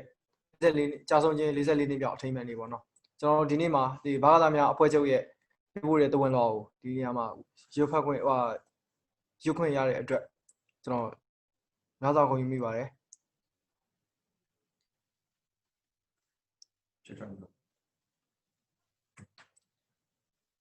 ဗမာနိုင်ငံလုံးဆိုင်ရာကျောင်းသားသမဂ္ဂများအဖွဲ့ချုပ်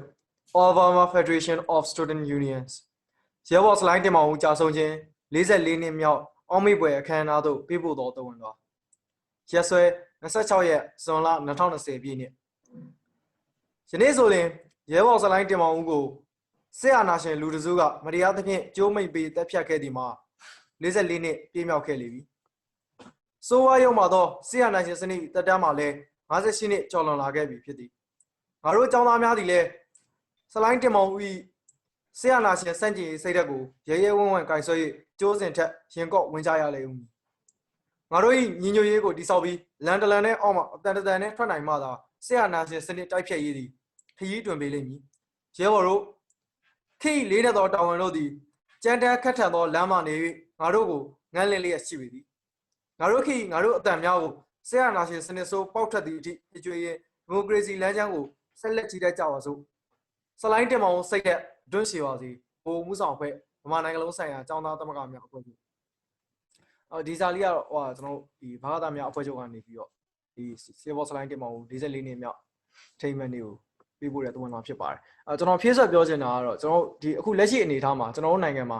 ဒီမိုကရေစီရပြီလို့ဟိုအများနဲ့ပြောနေကြပြီမဲ့ကျွန်တော်တို့နိုင်ငံမှာစစ်မှန်တဲ့ဒီမိုကရေစီမရသေးဘူးဒါဟိုဒီတိုင်းရင်းသားတွေဆိုရင်ပိုကြည့်မယ်ကျွန်တော်တို့ရှားမှာဒန်းတူညီများတဲ့အခွင့်အရေးဆိုတာလုံးဝမရှိဘူးကျွန်တော်တို့တိုင်းရင်းသားတွေအကုန်လုံးခံနေရတာဖြစ်တယ်အဲ့တော့ဒန်းတူညီများတဲ့အခွင့်အရေးရတဲ့အထိဒီဆက်လက်တိုက်ပွဲဝင်ဖို့လိုတယ်ကျွန်တော်တို့အနေနဲ့ဒီနိုင်ငံသားတိုင်းပေါ့နော်နိုင်ငံသားတိုင်းအနေနဲ့ဟိုပြေးသွားတဲ့စံနှုန်းပြေးသွားတဲ့ဒီမိုကရေစီအခွင့်အရေးတွေရရှိဖို့အတွက်ဆက်လက်တိုက်ပွဲဝင်သွားကြဖို့လိုသေးတယ်အဲ့တော့ဆီယနာရှင်စနစ်ဟာလည်း2008အခြေခံဥပဒေနောက်ွယ်ကနေပြီးတော့ထင်ထင်ရှားရှားရှိနေစေဖြစ်တယ်လက်ရှိအနေအထားမှာရွေးကောက်ပွဲတွေလွတ်တော်တွေနဲ့ဖုံးကွယ်ထားလို့လားစစ်အာဏာရှင်စနစ်စစ်အုပ်စုစစ်ဗျူရိုကရေရန်တရားဒီဟာတွေကိုကျွန်တော်တို့မမြင်ရဖြစ်တယ်လက်ရှိအနှစ်သာရအဖြစ်တော့2008ဖွဲ့စည်းပုံအခြေခံဥပဒေရှိနေသေးပြီစစ်အာဏာရှင်စနစ်ဟာရှိနေတော့မှဖြစ်တယ်အဲ့တော့ကျတော့ရဲဘော်စလိုင်းတင်မောင်ဦးတော်လန်ခဲ့တဲ့စစ်အာဏာရှင်စနစ်ဟာ44နှစ်ကြာသည့်အထိလက်ရှိအချိန်ထိရှိနေစေပဲဖြစ်တယ်အဲ့တော့ဒီတာဝန်ကိုရဲဘော်စလိုင်းတင်မောင်ဦးလက်ထက်ကနေကျွန်တော်တို့လက်ထက်အထိဒီတာဝန်လက်ဆင့်ကမ်းပြီးရောက်လာခဲ့ပြီ ကျွန်တော်တို့အနေနဲ့ကျွန်တော်တို့ခေတ်ရဲ့တာဝန်ကိုကျေပွန်ဖို့လိုပါတယ်အဲ့တော့ကျွန်တော်တို့အနေနဲ့ဒီညီနောင်ကျောင်းသားသမဂ္ဂတွေအားလုံးစုပေါင်းပြီးတော့ဆက်ရတဲ့စနစ်တိုက်ဖြတ်ရေးကို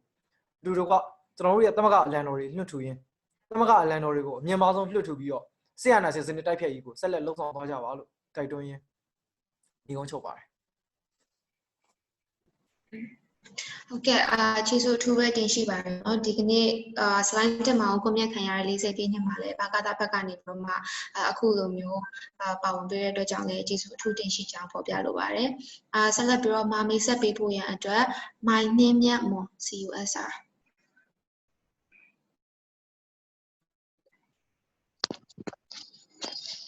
ဟုတ်ကဲ့အားလုံးပဲမင်္ဂလာပါဒီမျိုးလိုင်းတင်မဦးကိုမြတ်ခံရတဲ့44နှစ်ပြည့်အချိန်မနေ့မှာအောက်မေ့ဘွယ်နေ့မှာပါဝင်ခွင့်ရတဲ့လည်းကျေးဇူးတင်ပါတယ်ကျွန်မနာမည်ကတော့မိန်နှင်းမြတ်မွန်ဖြစ်ပါတယ်ကျွန်မကရခိုင်ပြည်နယ်တောင်ကုတ်မှာအကြောင်းတိတ်ကလေးတက်နေပါတယ်အခုကျွန်မလက်ရှိကတော့ဒီ CSR ရှင်း strength CSR ဘောနော်ရှင်းကျောင်းသားရခိုင်ပြည်နယ်တွင်းရှင်းကျောင်းသူကျောင်းသားများတက်ဖွဲ့စည်းမှာအသွင်ယူမှုနဲ့တာဝန်ယူထားပါတယ်အခုလိုမျိုးဒီအမေဝယ်နေမှာပထမဆုံးပါဝင်ခွင့်ရတဲ့အတွက်လည်းကျေးဇူးတင်ပါတယ်ဟုတ်ကဲ့ကျေးဇူးတင်ပါတယ်ဟုတ်ကဲ့ကျေးဇူးတင်ပါတယ်ဆက်လက်ပြီးတော့မှဆလိုင်းထွန်းလာကျော် CUSR ဟုတ်ကဲ့ hello အခုဒီစလိုင်းတင်မဦးပေါ့နော်စလိုင်းတင်မဦးရဲ့ဒီကွန်မြက်ခင်ရတဲ့40နှစ်ပြည့်ခန်းနာကိုတက်ရောက်လာကြတဲ့ညီနောင်ဒီတိုင်းရသားကြောက်သားရေးပေါ်တွေအကုန်လုံးအများကြီးကျေးဇူးတင်ပါတယ်ကျွန်တော်ကကြတော့စလိုင်းထွန်းလာကျော်ဖြစ်ပါတယ်ကျွန်တော်ကကြတော့ဒီရခိုင်ပြည်နယ်ရင်းပြမြို့နယ်ဇာတိဖြစ်ပါတယ်ခုလောလောဆယ်ကကြတော့ဒီစစ်တွေတက္ကသိုလ်မှာပညာသင်ယူနေပါတယ်အခုဒီ CUS ဟာပေါ့နော်ရခိုင်ပြည်နယ်တွင်းရှိချင်းတက္ကသိုလ်ကျောင်းသားကျောင်းသူများအဖွဲ့မှာကြတော့ဥက္ကဋ္ဌတာဝန်ကို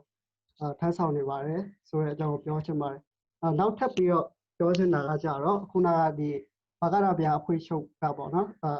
ဟိုခက်တော်ကလည်းပြောသွားတယ်ဆိုတော့ဒီဟာကိုကျွန်တော်တို့ကလည်းနည်းနည်းပြန်ဖြည့်ချင်တယ်ပေါ့နော်ဆိုတော့ဟို slide တက်ပါဦးကကြတော့ဒီဟိုစစ်အာဏာရှင်အစိုးရကိုပေါ့နော်သူကလုံးဝတော်လှန်ခဲ့တယ်ဆက်ကျယ်ခဲ့တယ်ပေါ့နော်စစ်အာဏာရှင်တွေရဲ့ဒီမကောင်းတဲ့ဟိုပြည်သူတွေကိုအနိုင်ကျင့်ဖိနှိပ်တဲ့ဟာကိုဒီလက်တက်မခံပေးနဲ့ပေါ့နော်သူကဟိုစူးစမ်းခဲ့တယ်ပေါ့နော်လုံးဝဆက်ကျယ်ခဲ့တယ်ဆိုတော့ဒီအခုလောလောဆယ်ပေါ့နော်ကျွန်တော်တို့ဒီလက်ရှိမြန်မာနိုင်ငံရဲ့မြန်မာနိုင်ငံဟာလေစစ်မှန်တဲ့ဒီမိုကရေစီလမ်းကြောင်းပေါ်ကိုမရောက်နိုင်သေးဘူးပေါ့နော်ဆိုတော့ဒီမရောက်နိုင်သေးဘူးဒီတနည်းအားဖြင့်ပြောရမယ်ဆိုရင်ဒီအာဏာရှင်ဆိုတဲ့အရေးမေးကြီးကိုပေါ့နော်အာဏာရှင်ဆိုတဲ့အရေးမေးကြီးကိုဒီမစိုးတစုဒီမိုကရေစီဆိုတဲ့ကလကာပါလေးနဲ့ဖုံးထားတဲ့အနေအထားမှာရှိနေသေးတာပေါ့နော်ဆိုတော့ဒါကြောင့်မို့လို့ကျွန်တော်အနေနဲ့ပြောချင်တာကကြတော့ဒီအာဏာရှင်စနစ်ဆိုကြီးဒီပပျောက်ပြီးတော့မှပေါ့နော်ဒီစစ်မှန်တဲ့ဒီမိုကရေစီနဲ့ဖက်ဒရယ်ပြည်ထောင်စုကိုတည်ဆောက်နိုင်တဲ့အထိကျွန်တော်တို့ကျောင်းသားရေးဘော်တွေအကုန်လုံးလက်တွေ့ပြီးတော့အတူတူပူးပေါင်းပြီးတော့စူးစမ်းကြပါစို့လို့ပြောကြားချင်ပါတယ်အားလုံးကျေးဇူးတင်ပါတယ်ခင်ဗျကျေးဇူးတင်ပါတယ်ဆက်လက်ပြီးတော့မှဒီနောက်မှဝင်လာတဲ့ဒီသူတွေလည်းရှိတယ်ပေါ့နော်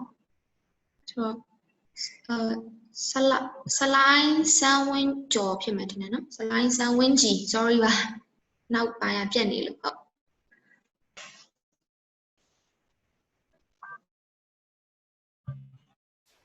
ဟုတ်ကဲ့မင်္ဂလာပါဗျကျွန်တော်နာမည်ကတော့ဆလိုင်းဆန်းဝင်းကြီးလို့ခေါ်ပါတယ်ဟိုကျွန်တော်ကတော့ဒီမဝေးဒီကျောင်းသားတွေရဲ့ဟိုပါပေါ့ကိုသားဒီကိုတက်ရောက်လာခြင်းဖြစ်ပါတယ်အမှန်တော့ကျွန်တော်2019လောက်ကဒီခက်စားရမှာဒီဥက္ကဋ္ဌဖြစ်တောင်းယူခဲ့ဘူးတယ်ကျွန်တော်အဲ့ဒီကစပြီးတော့ဒီကျွန်တော်ဟိုပါပေါ့ဒီတက္ကသိုလ်တက်နေတဲ့ကာလတော့ခုဆိုရင်ဟို9နှစ်တာကာလကိုရောက်နေပြီအဲ့ဒီဖက်စီယာကစပြီးတော့ဒီကျောင်းသားအဖွဲ့နဲ့ဟိုပတ်သက်ဆက်နေနာမှာဒီစလိုင်းတင်မောင်ကိုတည်လာခဲ့ရတာပေါ့အဲ့မှာဆိုရင်ကျွန်တော်ဒီ2019နှစ်ကနေစပြီးတော့ကျွန်တော်တို့ ဒီမကွေးမှာဒီစလိုင်းတင်မောင်ဒီအောင်မွေးဝက်ခန်းနာအတွက်ကျိုးစုကွန်ပျူတာအနေနဲ့ကျွန်တော်စီဟန်ထက်လက်တွေလမ်းလျှောက်ပြီးတော့ဒီအဲ့ဒါလုပ်တယ်ပေါ့နောက်နေ့ဒီ2019ဒီကျွန်တော်နောက်ပိုင်းကျပွဲရဇက်တိုက်လုပ်ဖြစ်တယ်အဲ့လိုမျိုးပေါ့ကျွန်တော်တို့ရဲ့ဒီဟိုအာဇာနည်ဟိုပါပေါ့ကျွန်တော်ရဲ့စလိုင်းတင်မောင်အတွက်ပေါ့ဟုတ်အဓိကတော့ကျွန်တော်ကတော့ဒီသူအဲ့ဒီခေတ်တုန်းကသူ့ရဲ့ဟိုရက်တီချက်ပေါ့ပြည်သူတွေဘက်ကနေပြီးတော့ဒီစစ်စိုးရကိုတော်လှန်ခဲ့တဲ့ရက်တီချက်ကိုကျွန်တော်ကတော်တော်လေးကိုသဘောကျတယ်ပြီးတော့သူကတော်လှန်ရေးသမားပြီးတော့သူကငြိမ်းရေးသမားဘယ်လိုလဲဆိုတော့သူ့ရဲ့အထုပ်ပတ်တိမှာဟိုကြည့်ရင်သူကဒီပေါ့အကုန်လုံးတိုင်းပြည်စုပူနေတဲ့အချိန်မှာတော့သူကဒီပြည်သူချင်းချင်းကြားမှာတော့အဖိနှိတ်ခံပြည်သူတွေကနေရက်တည်ခဲ့တယ်ပေါ့အဲ့လိုမျိုးအထိသူကနောက်ဆုံးစေနာချင်းကသူ့ကိုကြိုးပေးသည့်အထိသူကဒီဘယ်တော့မှဒူးမထောက်ဘူးဆိုပြီးတော့သူကအဲ့လိုမျိုးသူ့ရဲ့ဟိုရက်တည်ချက်ကိုခိုင်ခိုင်မာမာကိုပြောခဲ့ရပေါ့တရက်အထိလှုပ်ခဲ့ရပေါ့အဲ့လိုမျိုးနောက်ဆုံးဟိုပါပေါ့နောက်ဆုံးအနေနဲ့ပြောတာတော့ကျွန်တော်တို့သူတေကန်နိဘယ်လိုပြောခဲ့လဲဆိုတော့သူကရဲဘော်တို့ငါတို့သွားမိပြီမင်းတို့ပဲဆက်တိုက်ကြတော့ဆိုပြီးတော့သူကအဲ့လိုပြောခဲ့တယ်ဟုတ်ကျွန်တော်ကတော့အဲ့လိုမျိုးလေးနဲ့ဂုဏ်ပြုချင်ပါတယ်စလိုင်းတင်မောင်ဟုတ်ကဲ့ရှင်ကျေးဇူးတင်ပါတယ်ဆက်လက်ပြီးတော့မှဘူးငိုင်ဆောက်ပေါ့နော်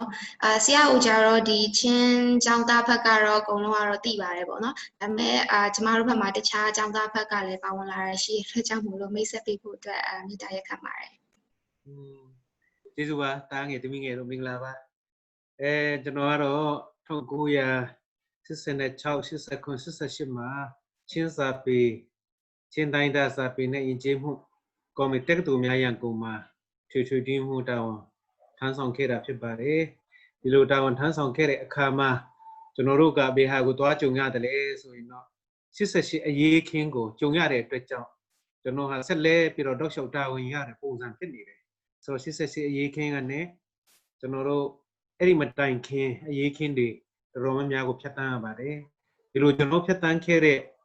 ဒီ88မှာရဲတောက်ចောင်းသားတွေတည်ခဲ့တာရဲလှုပ်ရှားမှုမှတ်တမ်းတွေအားလုံးဟာတကယ်တော့ဖြစ်ရင်စလိုင်းတင်မောင်ဦးရဲ့တက်တီတွေကိုမျိုးစိချပြီးခဲ့တဲ့သူ့ရဲ့စကားတွေကြောင့်သာလျှင်ရှင်သန်ပြီးတော့ကျွန်တော်တို့လှုပ်ရှားခဲ့တာဖြစ်ပါတယ်စလိုင်းတင်မောင်ဦးဟာတကယ်မတည်ဘူးခန္ဓာကိုယ်တည်သွားတယ်သူပြောတဲ့စကားမတည်ဘူးသူ့ဝိညာဉ်မတည်ဘူးယနေ့တားငယ်တမီးငယ်တို့ရဲ့မျက်နှာကိုကြည့်ရတဲ့အခါမှာစလိုင်းတင်မောင်ဦးထားခဲ့တဲ့ဝိညာဉ်တွေရှိနေတယ်စလိုင်းတင်မောင်ဦးရဲ့စိတ်ဓာတ်တွေတားငယ်တမီးငယ်တို့ဒီမှာရှိနေတယ်ချင်းတိုင်းသားထဲမှာတာမကဘူးခုနပြောတဲ့ဗမာနိုင်ငံလုံးဆိုင်ရာကျောင်းသားများတမက်ကကောင်းဆောင်တွေပေါ်မှာမွန်ကျောင်းသားကောင်းဆောင်များရခိုင်ကျောင်းသားများကောင်းဆောင်များပေါ်မှာတော့တွေ့မြင်ရတယ်ပေါ့နော်ဒါကိုတွေ့ရတဲ့အတွက်ကြောင့်ဝမ်းမြောက်တယ်စိတ်အေးရတယ်နောင်လာနောက်သားတွေမျိုးဆက်တွေလည်းပဲဒီစလိုင်းတင်မောင်ကြီးဒူးမထောက်ခဲ့တဲ့အာဏာရှင်တရားမျှတမှုအတွက်လက်လက်မှုအတွက်ဒီမိုကရေစီရေးအတွက်ဆက်လက်တိုက်ပွဲဝင်တဲ့အခါမှာတားငယ်သမီးငယ်တို့ဆက်ပြီးတော့လက်ဆင့်ကမ်းပြီးတော့လှုပ်ရှားကြမယ်လို့ယုံကြည်မျှော်လင့်ပါတယ်အခုထိစလိုင်းတင်မောင်ကြီးရဲ့လုပ်ရဆောင်ရွက်ချက်တွေဟာလက်ဆင့်ကမ်းပြီးတော့လှုပ်ဆောင်လာခဲ့ကြတဲ့အခါမှာ88ကျောင်းသားအရေးခင်းနော်အဲ့ဒီအရေးခင်းနောက်ပိုင်းမှာတာမကယနေ့အထိတားငယ်သမီးငယ်တို့ရဲ့ဒီမိုကရေစီတိုက်ပွဲအတွက်ဝင်ကြတဲ့တရားမျှတမှုတွေလှုပ်ရှားဆောင်ရွက်မှုတွေဟာအင်မတန်မှအားရစရာကောင်းတယ်ဇွဲလုံးလာနဲ့တကွလှုပ်ရှားတွာလာကြပြီးတော့ရုန်းကန်ကြပြီးတော့တိုက်ပွဲဝင်ကြရင်မကြခင်ချိန်မှာပဲမြန်မာနိုင်ငံဟာတန်တူညီမျှရေးလွတ်လပ်မှုနဲ့တကွဒီမိုကရေစီရရှိတဲ့အပြင်တိုင်းသားချင်းချင်းအပြန်အလှန်လေးစားတဲ့ဖက်ဒရယ်ပြည်ထောင်စုစနစ်တည်ဆောက်နိုင်လိမ့်မယ်ယုံကြည်ရင်းနဲ့အားလုံးကိုကျေးဇူးတင်ရှိတဲ့အကြောင်းဖော်ပြလိုပါတယ်ကျေးဇူးတင်တယ်နော်ရှင်ကျေးဇူးထူးရတင်ရှိပါတယ်နာမည်တော့မရေးထားဘူးပေါ့နော် Redmi လို့ပေါ်နေတဲ့ဒီအကူမိတ်ဆက်ပေးလို့ရမလားမသိသူ connection ကတော့ unstable ဖြစ်နေတယ်လို့တော့ထင်ပါတယ် Okay ကျမပဲမိတ်ဆက်လိုက်မယ်ပေါ့နော်သူရဲ့ connection တိတ်မကောင်းတဲ့အတွက်ကြောင့်မို့လို့ကျမနာမည်ကတော့ Rosemary လို့ခေါ်ပါတယ်ကျမ2018 2019ပညာသင်တဲ့ဒီရန်ကုန်တက္ကသိုလ်မှာရန်ကုန်ခါစားရမှာဥက္ကဋ္ဌအဖြစ်ကျမတာဝန်ယူထမ်းဆောင်ခဲ့ပါတယ်လက်ရှိမှာတော့ကျမဒီ National Youth Congress အမျိုးသားလူငယ် Congress မှာဒီ project coordinator အဖြစ်ကျမလုပ်ကိုင်နေပါတယ်ဆိုတော့ဆက်လက်ပြီးတော့မှဆက်လက်ပြီးတော့မှဒီ CSU ရဲ့ဥက္ကဋ္ဌဖြစ်တဲ့ဆလိုင်းထောင်းနိုင်ကနေပြီးတော့မှအကြောင်းသားများရဲ့လူနိုင်ငံရေးမှုကဏ္ဍဆိုတဲ့ခေါင်းစဉ်နဲ့ပေါ့နော်သူ့အနေနဲ့sharing လုပ်သွားပြီးမှဖြစ်ပါတယ်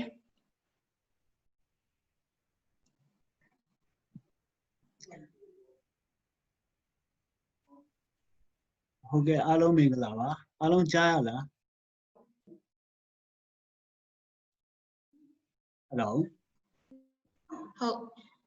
ကြားရပါတယ်ဟုတ်ကဲ့ကြားပါတယ်ဗျဟုတ်ကဲ့ကျွန်တော်တို့ဒီနေ့တော့ကကျွန်တော်တို့ mix up စကားဖွင့်ပြောတဲ့အချိန်မှာတိတ်ပြီးမှ line မကောင်းဘူးပေါ့နော်ကျွန်တော်တို့ဒီအစီအစဉ်မှာတက်ရောက်ပေးကြတဲ့ချင်းကျောင်းသားခေါင်းဆောင်တွေရောကျွန်တော်တို့ကျောင်းသားခေါင်းဆောင်ကြီးဆက်ကြီးဦးငါစားနေတကွဂျန်နဲ့တိုင်းသားညီကောင်မောင်နှမများပါကတများဖွဲ့ချုပ်ကောရခိုင်ပြည်ကျောင်းသားတမိတ်ကဖက်ကောမွန်ကရင်ကချင်ရှမ်းနေဖက်ကနော်အားလုံးကိုမင်္ဂလာပါလို့ဆက်တာပါတယ်ကျွန်တော်ကကျတော့ slide ထမ်းနိုင်ဖြစ်ပါတယ်အခုကျွန်တော်CSU မြန်မာနိုင်ငံလုံးဆိုင်ရာချင်းကျောင်းသားတမိတ်ကမှာလက်ရှိဥက္ကဋ္ဌတာဝန်အနေနဲ့တာဝန်ထမ်းဆောင်ထားပါတယ်နောက်ပြီးတော့ကျွန်တော်ဒီမြန်မာနိုင်ငံလူငယ်ရေးကော်မတီမှာချင်းပြည်နယ်လူငယ်ရေးကော်မတီမှာပြည်ထောင်စုလူငယ်ကိုယ်စားလှယ်အနေနဲ့မြန်မာနိုင်ငံလူငယ်ရေးကော်မတီမှာတာဝန်ထမ်းဆောင်နေပါတယ်လို့ကျွန်တော်တို့ဒီလူငယ်ကြီးအကြောင်းသားလူငယ်ရဲ့နိုင်ငံရေးအခမ်းကဏ္ဍကိုကျွန်တော်အနေငယ်ပြောကြားခွင့်ရတဲ့အတွက်ကြောင့်အရန်ကုန်ယူဝန်တာပါတယ်ဒီဆလိုင်းတီမောင်ဦးရဲ့ဆလိုင်းတီမောင်ဦးကိုလည်းကျွန်တော်အမြဲတမ်းကုန်ယူပြီးမှအလေးပြုပါတယ်လို့ကျွန်တော်တို့ဒီနိုင်ငံရေးလူငယ်နဲ့နိုင်ငံရေးလို့ပြောရင်ကျွန်တော်တို့မြန်မာနိုင်ငံရဲ့အခြေအနေအရကျောင်းသားအဖွဲ့အစည်းတွေဟာလုံးဝမေ့ပြောလို့မရတဲ့အခြေအနေဖြစ်နေပါတယ်ကျွန်တော်တို့နိုင်ငံရေးတစ်လျှောက်ကိုကြည့်ရင်ကျောင်းသားကြီးကပဲကျွန်တော်တို့အမျိုးသားနိုင်ငံရေးကျွန်တော်တို့နိုင်ငံကိုဒီမိုကရေစီရရှိရေးအတွက်လူအခွင့်အရေးရရှိရေးအတွက်တိုင်းသားညီကောင်မောင်နှမဒီတန်းတူအမျိုးသားတန်းတူညီမျှရေးအတွက်တိုက်ပွဲဝင်လာခဲ့တာဒီကျောင်းသားကြီးပဲဖြစ်ပါတယ်ဒီကျောင်းသားရဲ့အခမ်းကဏ္ဍဟာကျွန်တော်တို့မြန်မာနိုင်ငံရဲ့ပြုပြင်ပြောင်းလဲရေးမှာအိမ်မရာမအရေးကြီးတဲ့အခမ်းကဏ္ဍဖြစ်ပါတယ်ဒါကြောင့်ဒီနေ့ဒီမှာပါဝင်လာကြတဲ့ရဲဘော်ရဲဖက်တီလည်းကျွန်တော်တို့ရဲ့နိုင်ငံဟာကျွန်တော်တို့ရဲ့လက်ထဲမှာပဲရှိတယ်ဆိုတဲ့ခံယူချက်ကိုကျွန်တော်မွေးစေချင်ပါတယ်ဒါကြောင့်လည်းကျွန်တော်တို့ကဒီနိုင်ငံရေးကျွန်တော်တို့လူငယ်ကျွန်တော်တို့ကျောင်းသားတွေကနိုင်ငံရေးမသိဘူးနိုင်ငံရေးမလုပ်ဘူးဆိုရင်ကျွန်တော်တို့ကနိုင်ငံရေးမသိဘဲနဲ့ကျွန်တော်တို့ကနိုင်ငံတစ်ချိန်နိုင်ငံတာဝန်ထမ်းဆောင်မယ်ဆိုရင်ကျွန်တော်တို့နိုင်ငံဟာသူများနိုင်ငံကြီးထက်နောက်ကျနေမှာအောက်ကျနေမှာဆိုတော့ကျွန်တော်တို့ကိုယ်တိုင်ဒီကျွန်တော်တို့နိုင်ငံရဲ့အနာဂတ်ကြီးကျွန်တော်တို့ကိုယ်တိုင်ဖြစ်တယ်ကျွန်တော်တို့နိုင်ငံကိုဘယ်လိုပုံစံပုံဖော်မလဲဆိုတာကျွန်တော်တို့ရဲ့လက်ထဲကျွန်တော်တို့ရဲ့အတွေးအခေါ်ကျွန်တော်ရဲ့ယုံကြည်ချက်ထဲမှာပဲရှိပါတယ်လို့ကျွန်တော်ခံယူထားပါတယ်နောက်ပြီးတော့ကျွန်တော် slide ဒီမောင်ဦးအကြောင်းကိုကျွန်တော်အခြေခံပြီးပြောရရင်ဆလိုင်းဒီမောင်ဦးကဘာကြောင့်နိုင်ငံရေးလုပ်တယ်လဲဆိုရယ်မေခွန်းထုတ်เสียဖြစ်ပါတယ်ဦးဒီကျောင်းသားခေါင်းဆောင်ကျောင်းတက်နေတဲ့အရွယ်ပညာတာမန်စကားနဲ့ပြောရရင်စာကြိုးစားရမယ့်အချိန်အတန်းကိုတန်းမီတန်းအောင်ကြိုးစားရမယ့်အချိန်မှာဘာလို့နိုင်ငံရေးလုပ်တယ်လဲဆိုတဲ့ဟာကိုမေခွန်းထုတ်เสียဖြစ်ပါတယ်ဘာလို့သူလုပ်တယ်လဲဆိုတော့ကျွန်တော်တို့မြန်မာနိုင်ငံကစစ်အာဏာရှင်စနစ်အောက်မှာပြည်သူလူထုတွေဟာကိုယ့်ရဲ့အခွင့်အရေးကိုယ့်ရဲ့ရအတင်းရထိုက်တဲ့အခွင့်အရေးတွေရပိုင်ခွင့်တွေမရရှိဘဲနဲ့အာဏာရှင်အုပ်စုတစုအနေပြီးမှပဲသူတို့စိတ်တိုင်းကြအုပ်ချုပ်ပြီးမှပြည်သူတွေကိုချဲလှယ်တာကိုသူဟာအဲ့အာဏာရှင်စနစ်ပြည်သူတွေကိုအာဏာရှင်အစိုးရရဲ့ဖိနှိပ်ချုပ်ချယ်မှုကနေလွတ်မြောက်ဖို့အတွက်ဒီဟာကိုဒီလမ်းကြောင်းကိုရွေးချယ်ခဲ့တာဖြစ်ပါတယ်ကျွန်တော်တို့ဒီနေ့ဒီချိန်မှာဒီမိုကရေစီအပြည့်အဝမရရှိသေးပါဘူးတိုးတော်လေဒီမိုကရေစီရဲ့အနှစ်သာရကြီးတစ်ဖြည်းဖြည်းနဲ့ကျွန်တော်တို့လမ်းစာပွင့်လာပါတယ်ကျွန်တော်နိုင်ငံဒီအပွင့်နေဟာဆလိုင်းဒီမောင်ဦးတို့ကဘေးဆက်ခဲ့လို့ကျွန်တော်တို့ရခဲ့တာဖြစ်ပါတယ် ကျွန်တော်ဥပမာအနေတစ်ခုနဲ့ပြောရရင်ကျွန်တော်ဘာသာရေးကိုကျွန်တော်အဓိကဥတည်ပြီးမှပြောချင်တာမဟုတ်ပါဘူးဥပမာတစ်ခုအနေနဲ့ကျွန်တော်ဥပမာပေးချင်ပါဥပမာကျွန်တော်တို့ခရစ်ယာန်ဘာသာမှာယုံကြည်ကိုးကွယ်ထားတဲ့ယေရှုခရစ်တော်ဟာအပြစ်သွားရမယ့်လူသားအပြစ်သားတွေငရဲသွားရမယ့်လူသားတွေအတွက်လက်ဝါးကားတိုင်မှာတည်ခံတယ်လို့ခရစ်ယာန်ဘာသာရေးယုံကြည်ထားပါတယ်လူသားလက်ဝါးကားတိုင်မှာအတိမခံရင်လူသားတွေဟာအပြစ်ရှိတဲ့လူသားတွေဖြစ်တဲ့အတွက်ငရဲသွားရမယ့်လူတွေဖြစ်ပါတယ်သူလက်ဝါးကားတိုင်မှာတည်မယ်ဆိုတာသူသိပါတယ်ဒါပေမဲ့သူဟာ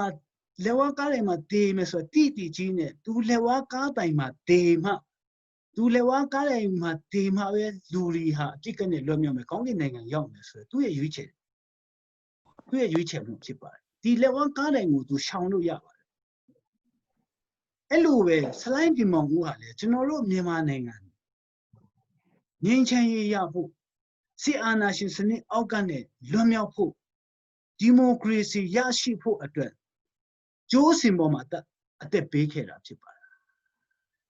သူကျွန်တော်တို့မြန်မာနိုင်ငံအတွက်လုပ်ပေးခဲ့တာဖြစ်ပါတယ်သူအဲ့အသက်ခံရမှာကြိုးပေးခွင့်နဲ့ခံရမှာသူသိပါတယ်ဒါပေမဲ့ဒီဟာကိုသူရင်ဆိုင်ပါ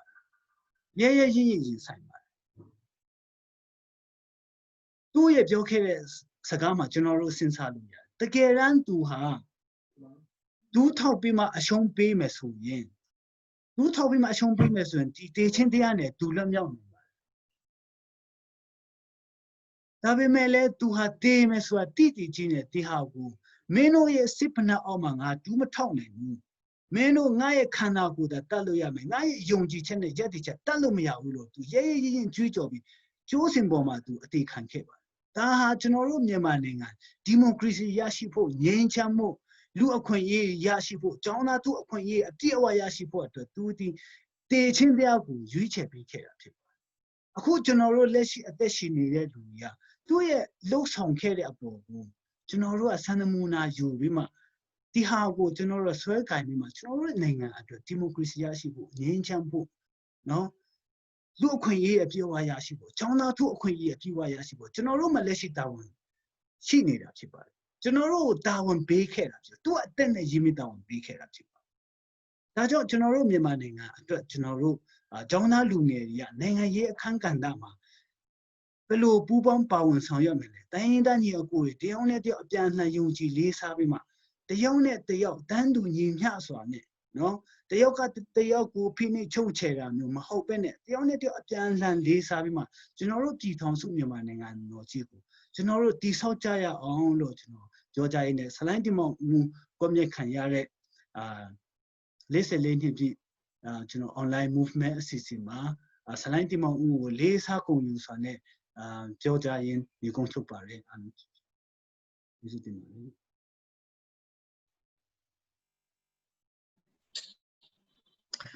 ဟုတ်ကဲ့ကျေးဇူးထူးတင်ရှိပါတယ်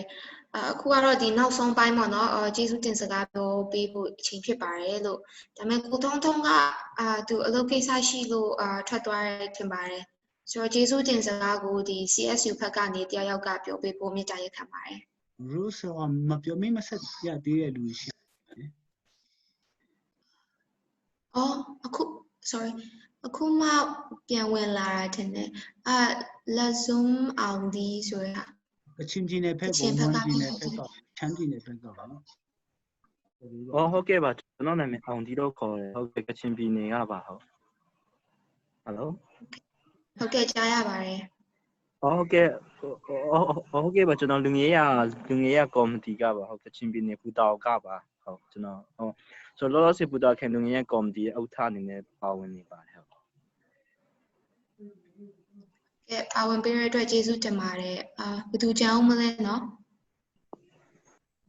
ကျန်တဲ့သူကတော့အကုန်ပြီးပြီလို့တော့Rose ထင်ပါတယ်ကျန်တဲ့သူများရှိလို့ရှိရင်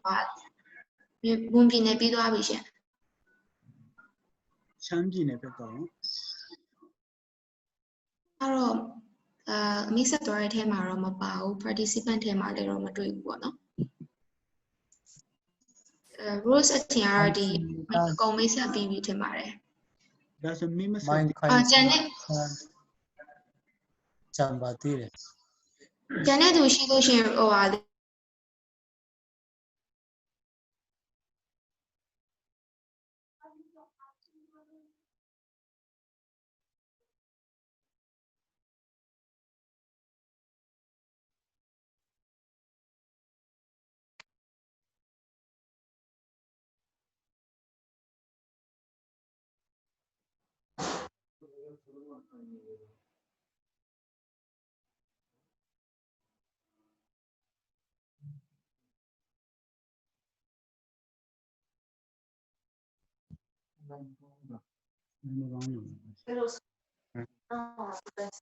Okay ဟိုတခြားမပြောသေးအမိမဆက်သေးရဲ့လူရှင်မိတ်ဆက်ပေးကြပါဦးလို့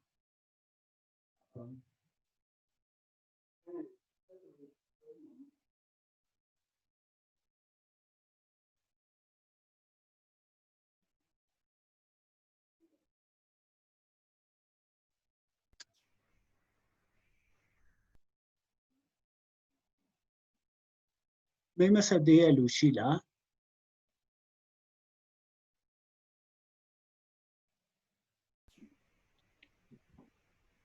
hello hello ကျွန်တော်မိတ်ဆက်လိုက်မယ်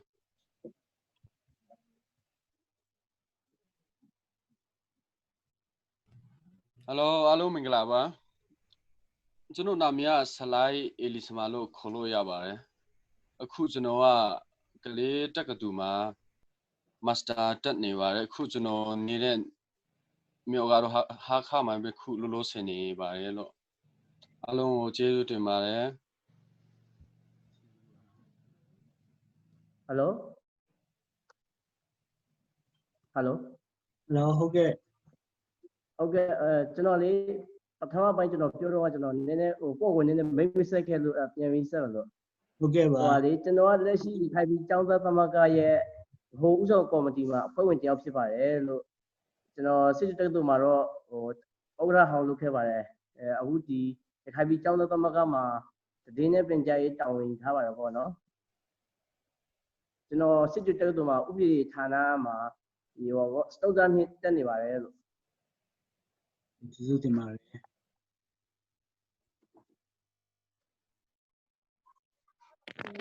hello okay hello အခုနကပေါ့နော်မိုက်မဆက်ရလိုက်လို့လေ ဟုတ်ကဲ့ပါ မိတ်ဆက်မယ်နော်ဟုတ်ကဲ့ပါအခုပေါ့နော်လက်ရှိကတော့ကျွန်မနာမည်ကြတော့မိုင်ခိုင်စင်မြတ်သားဖြစ်တယ်အခုစစ်တွေတက္ကသိုလ်မှာပေါ့နော် MA qualifying ကိုတမိုင်းဘာတိုက်ရိုက်ကိုလေ့လာနေတယ်လက်ရှိပေါ့နော် hello ဟုတ်ပြီးရင်ဒီဟိုပေါ့နော် CUSR Chain University Student in Rakhine State မှာပေါ့နော်အရင်တုန်းက co-founder လဲလွယ်ပြောလို့ရတယ်ပေါ့နော် founder လုပ်တဲ့သူထဲမှာလဲပါတယ်လို့လဲပြောလို့ရတယ်ပေါ့နော်ဟုတ်ကဲ့ပါအခုလိုမျိုးပေါ့နော်ဒီ CUSR ဒီကျောင်းသားဟောင်းပေါ့နော်ကျောင်းသားဟောင်းစလိုင်းတင်ပါဦးရဲ့ထဲမှာပေါ့ hello ဟုတ်ကဲ့ကြားတယ် မကြားဘူး hello ကြားရလား ကြားပါတယ် ဆက်ပြောပါဆက် ဟုတ်ကဲ့ဟုတ်ကဲ့ပါဘယ်ကနေစပြောမှန်းတော့မသိတော့ဟုတ်ကဲ့ပါပြန်ပြောမယ်ပေါ့နော်ကျွန်မနာမည်မိုက်ခိုင်စင်မိသားဖြစ်တဲ့စစ်တွေတက္ကသိုလ်မှာ MA qualifying ကိုသင်ကြားနေတဲ့သူဖြစ်ပါတယ်လို့ဟုတ်ကဲ့ပါ CSU စစ်တွေရဲ့လက်ရှိပေါ့နော် senior တယောက်လည်းဖြစ်တယ်လို့ CUSI ရဲ့ senior တယောက်အနေနဲ့ advisor အနေနဲ့လည်းအခုလက်ရှိပေါ့နော်ဟုတ်ကဲ့လုပ်ကိုင်နေပါတယ်လို့ကျေးဇူးတင်ပါတယ်အကုန်လုံးသူကို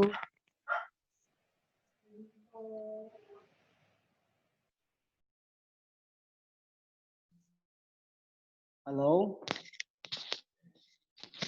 ကိုထန်းနိုင်ကျွန်တော်မိတ်ဆက်လိုက်ပြီနော် ဟုတ်ကဲ့ပါဟုတ်ကဲ့ပါ ဟုတ်ကဲ့ကျွန်တော်နာမည်စတိုင်းထွန်းလင်းဖြစ်ပါတယ်ကျွန်တော်အခုလက်ရှိမှာ campus မှာနေထိုင်ပါတယ်ကျွန်တော်အလုပ်email နဲ့အကြောင်းပြီးထားပါတယ်ကိုကတော့အလုပ်လက်မဲ့ပေါ့နော်ဘာမှမလုပ်ရသေးပါဘူးကျေးဇူးတင်ပါတယ်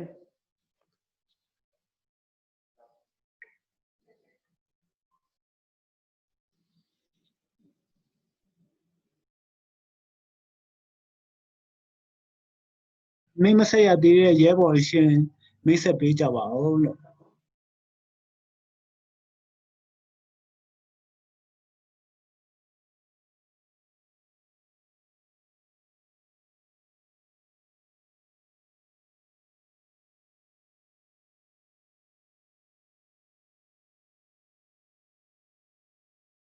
ဟုတ်ကဲ့ကျွန်တော်နည်းနည်းစကားလေးပြောဝင်ပေးမယ်ဟုတ်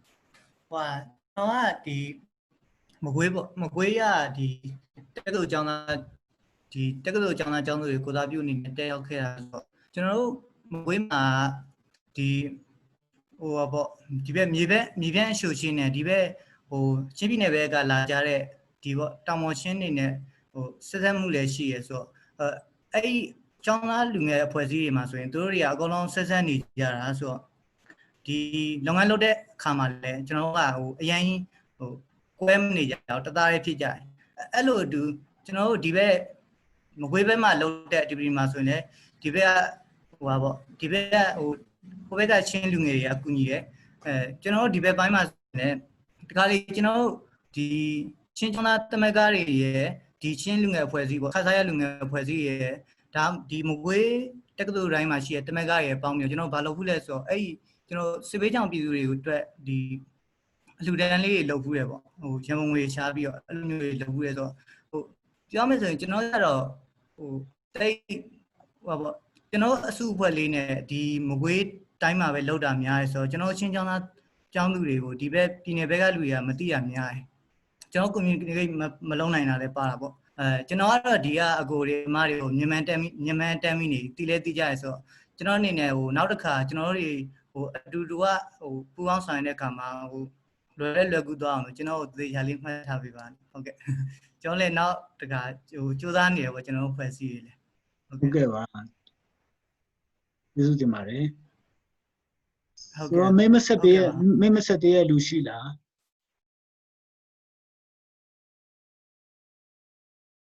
အခုကကျွန်တော်တို့ရဲ့ moderator Rosemary ကသူကဒီထဲမှာပြန်ဝင်လာတော့သူရဲ့ internet line အခြေအနေကြောင့်ပေါ့နော်ပြန်ဝင်လာတော့မရတဲ့အတွက်ကျွန်တော်အားလည်းကင်ပေးပါမယ်ဆိုတော့မိမဆက်သေးရတဲ့လူရှိရင်မိတ်ဆက်ပေးကြပါဦးလို့လူကြိုင်ခဲ့မှာဆို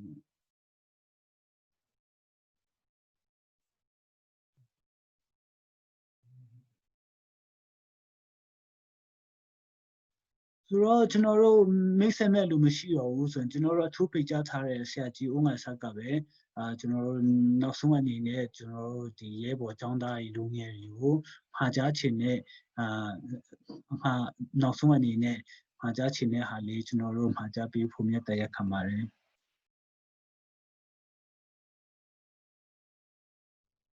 ကျေးဇူးတင်ပါတယ်အားလုံးမင်္ဂလာပါသားငယ်သမီးငယ်တို့ကယနေ့နောင်တော်ကြီးတွေရဲ့သွေးနဲ့ချွေးနဲ့ထောက်ထားခဲ့တဲ့လမ်းဟာမပြည့်ပြတ်သေးဘူးအဲ့ဒီလမ်းကိုဆက်လက်ခင်းနေဖို့အတွက်သားငယ်သမီးငယ်တို့ကြိုးစားပြီးတော့ဆောင်ရွက်နေတာကိုမြင်တွေ့ရတဲ့အတွက်ကြောင့်ဝမ်းမြောက်ပါတယ်ဒါမဲ့တချို့ကခုနစလိုက်ထားနိုင်ပြောသလိုပဲပညာတည်ယူရမယ့်ချိန်မှာပြည်သူလူထုအတွက်တိုက်ပွဲဝင်ပေးတာတရားမျှတမှုအတွက်တိုက်ပွဲဝင်ပေးတာလွတ်လပ်မှုအတွက်တရားတိုက်ပွဲဝင်ပေးတာတွေဟာစာတင်ချင်းကိုတော့ရော့စီပါတယ်စာတင်နဲ့ပညာပိုင်းဆိုင်မှာဆုပ်ယုပ်မှုတစ်ခုတော့ဖြစ်နိုင်ပါတယ်သို့တော့ကျောင်းသားလှူရှားမှုတမိုင်းဆက်ဆက်မှာလှူရှားခဲ့ကြတဲ့ကျောင်းသားကောင်းဆောင်များကိုကြည့်လိုက်ရင်သူတို့ဟာတစ်ဖက်ကအမျိုးသားရေးနဲ့တကွအမျိုးသားနိုင်ငံရေးကိုလှုပ်ဆောင်ခဲ့ကြပြီးတော့တစ်ဖက်ကပညာရေးသင်ယူတဲ့ခါမှာဘယ်တော့မှအောက်မကျဘူးထိတ်ဆုံးမှာတိုင်းပြည်တောင်ကိုထမ်းဆောင်ကြတဲ့ဘုချောင်းဆန်းကဲ့သို့ခေါင်းဆောင်များဦးကျော်ငင်းဦးဘဆွေဦးနုကဲ့သို့ခေါင်းဆောင်များတမိုင်းကျောင်းမှာပေါက်လာတယ်လို့နောက်ပိုင်းခက်တွေမှာလည်းပဲဗမာကျောင်းသားမှာဖြစ်စေမွန်ကျောင်းသားမှာဖြစ်စေကချင်ကျောင်းသားမှာဖြစ်စေခေါင်းဆောင်လုပ်ခဲ့တဲ့ကျောင်းသားတိုင်းဟာသူ့ရဲ့ပေးဆက်မှုနဲ့အတူသူတို့ရဲ့ဘဝမှာအမျိုးသားရေးအတွက်ကောမိသားစုအတွက်ကောကောင်းမွန်မွန်နဲ့တင့်တဲ့နဲ့ကိုရှိစွာနဲ့အသက်မွေးကြောင်ပြုနိုင်တယ်ဆက်တဲ့လုတ်ကင်နိုင်တယ်ဆိုတာကို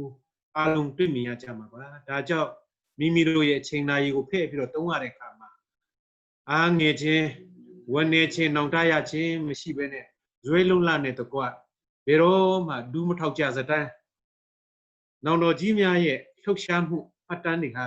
တေမသွားဖို့အမေရန်လက်စင်ကမ်းပြီးတော့နောင်လာနောင်သားတွေအတွက်ကြားမှနေကြားကနေဆက်ဆက်ပြီးတဲ့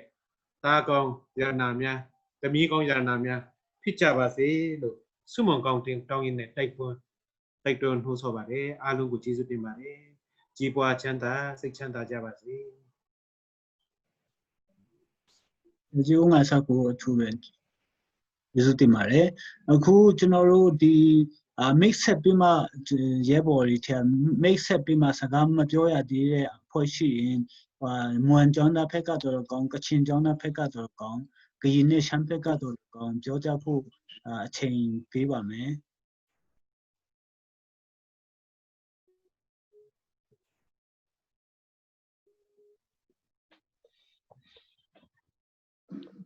ရှိလား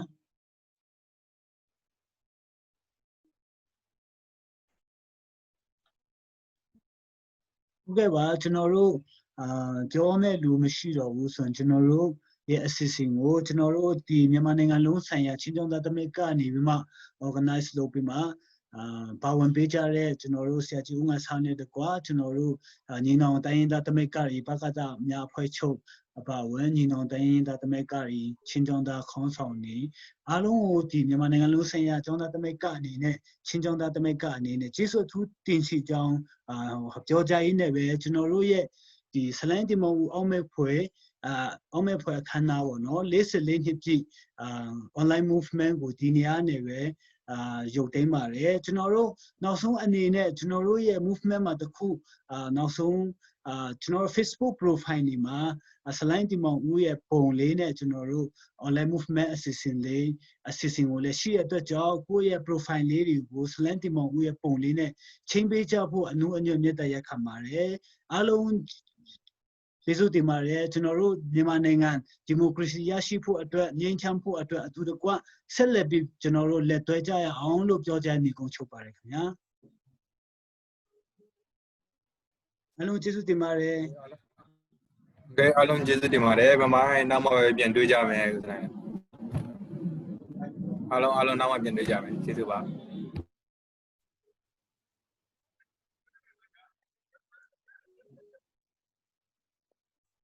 ဆိုတော့ online ပေါ်နေချိတယ် online ပေါ်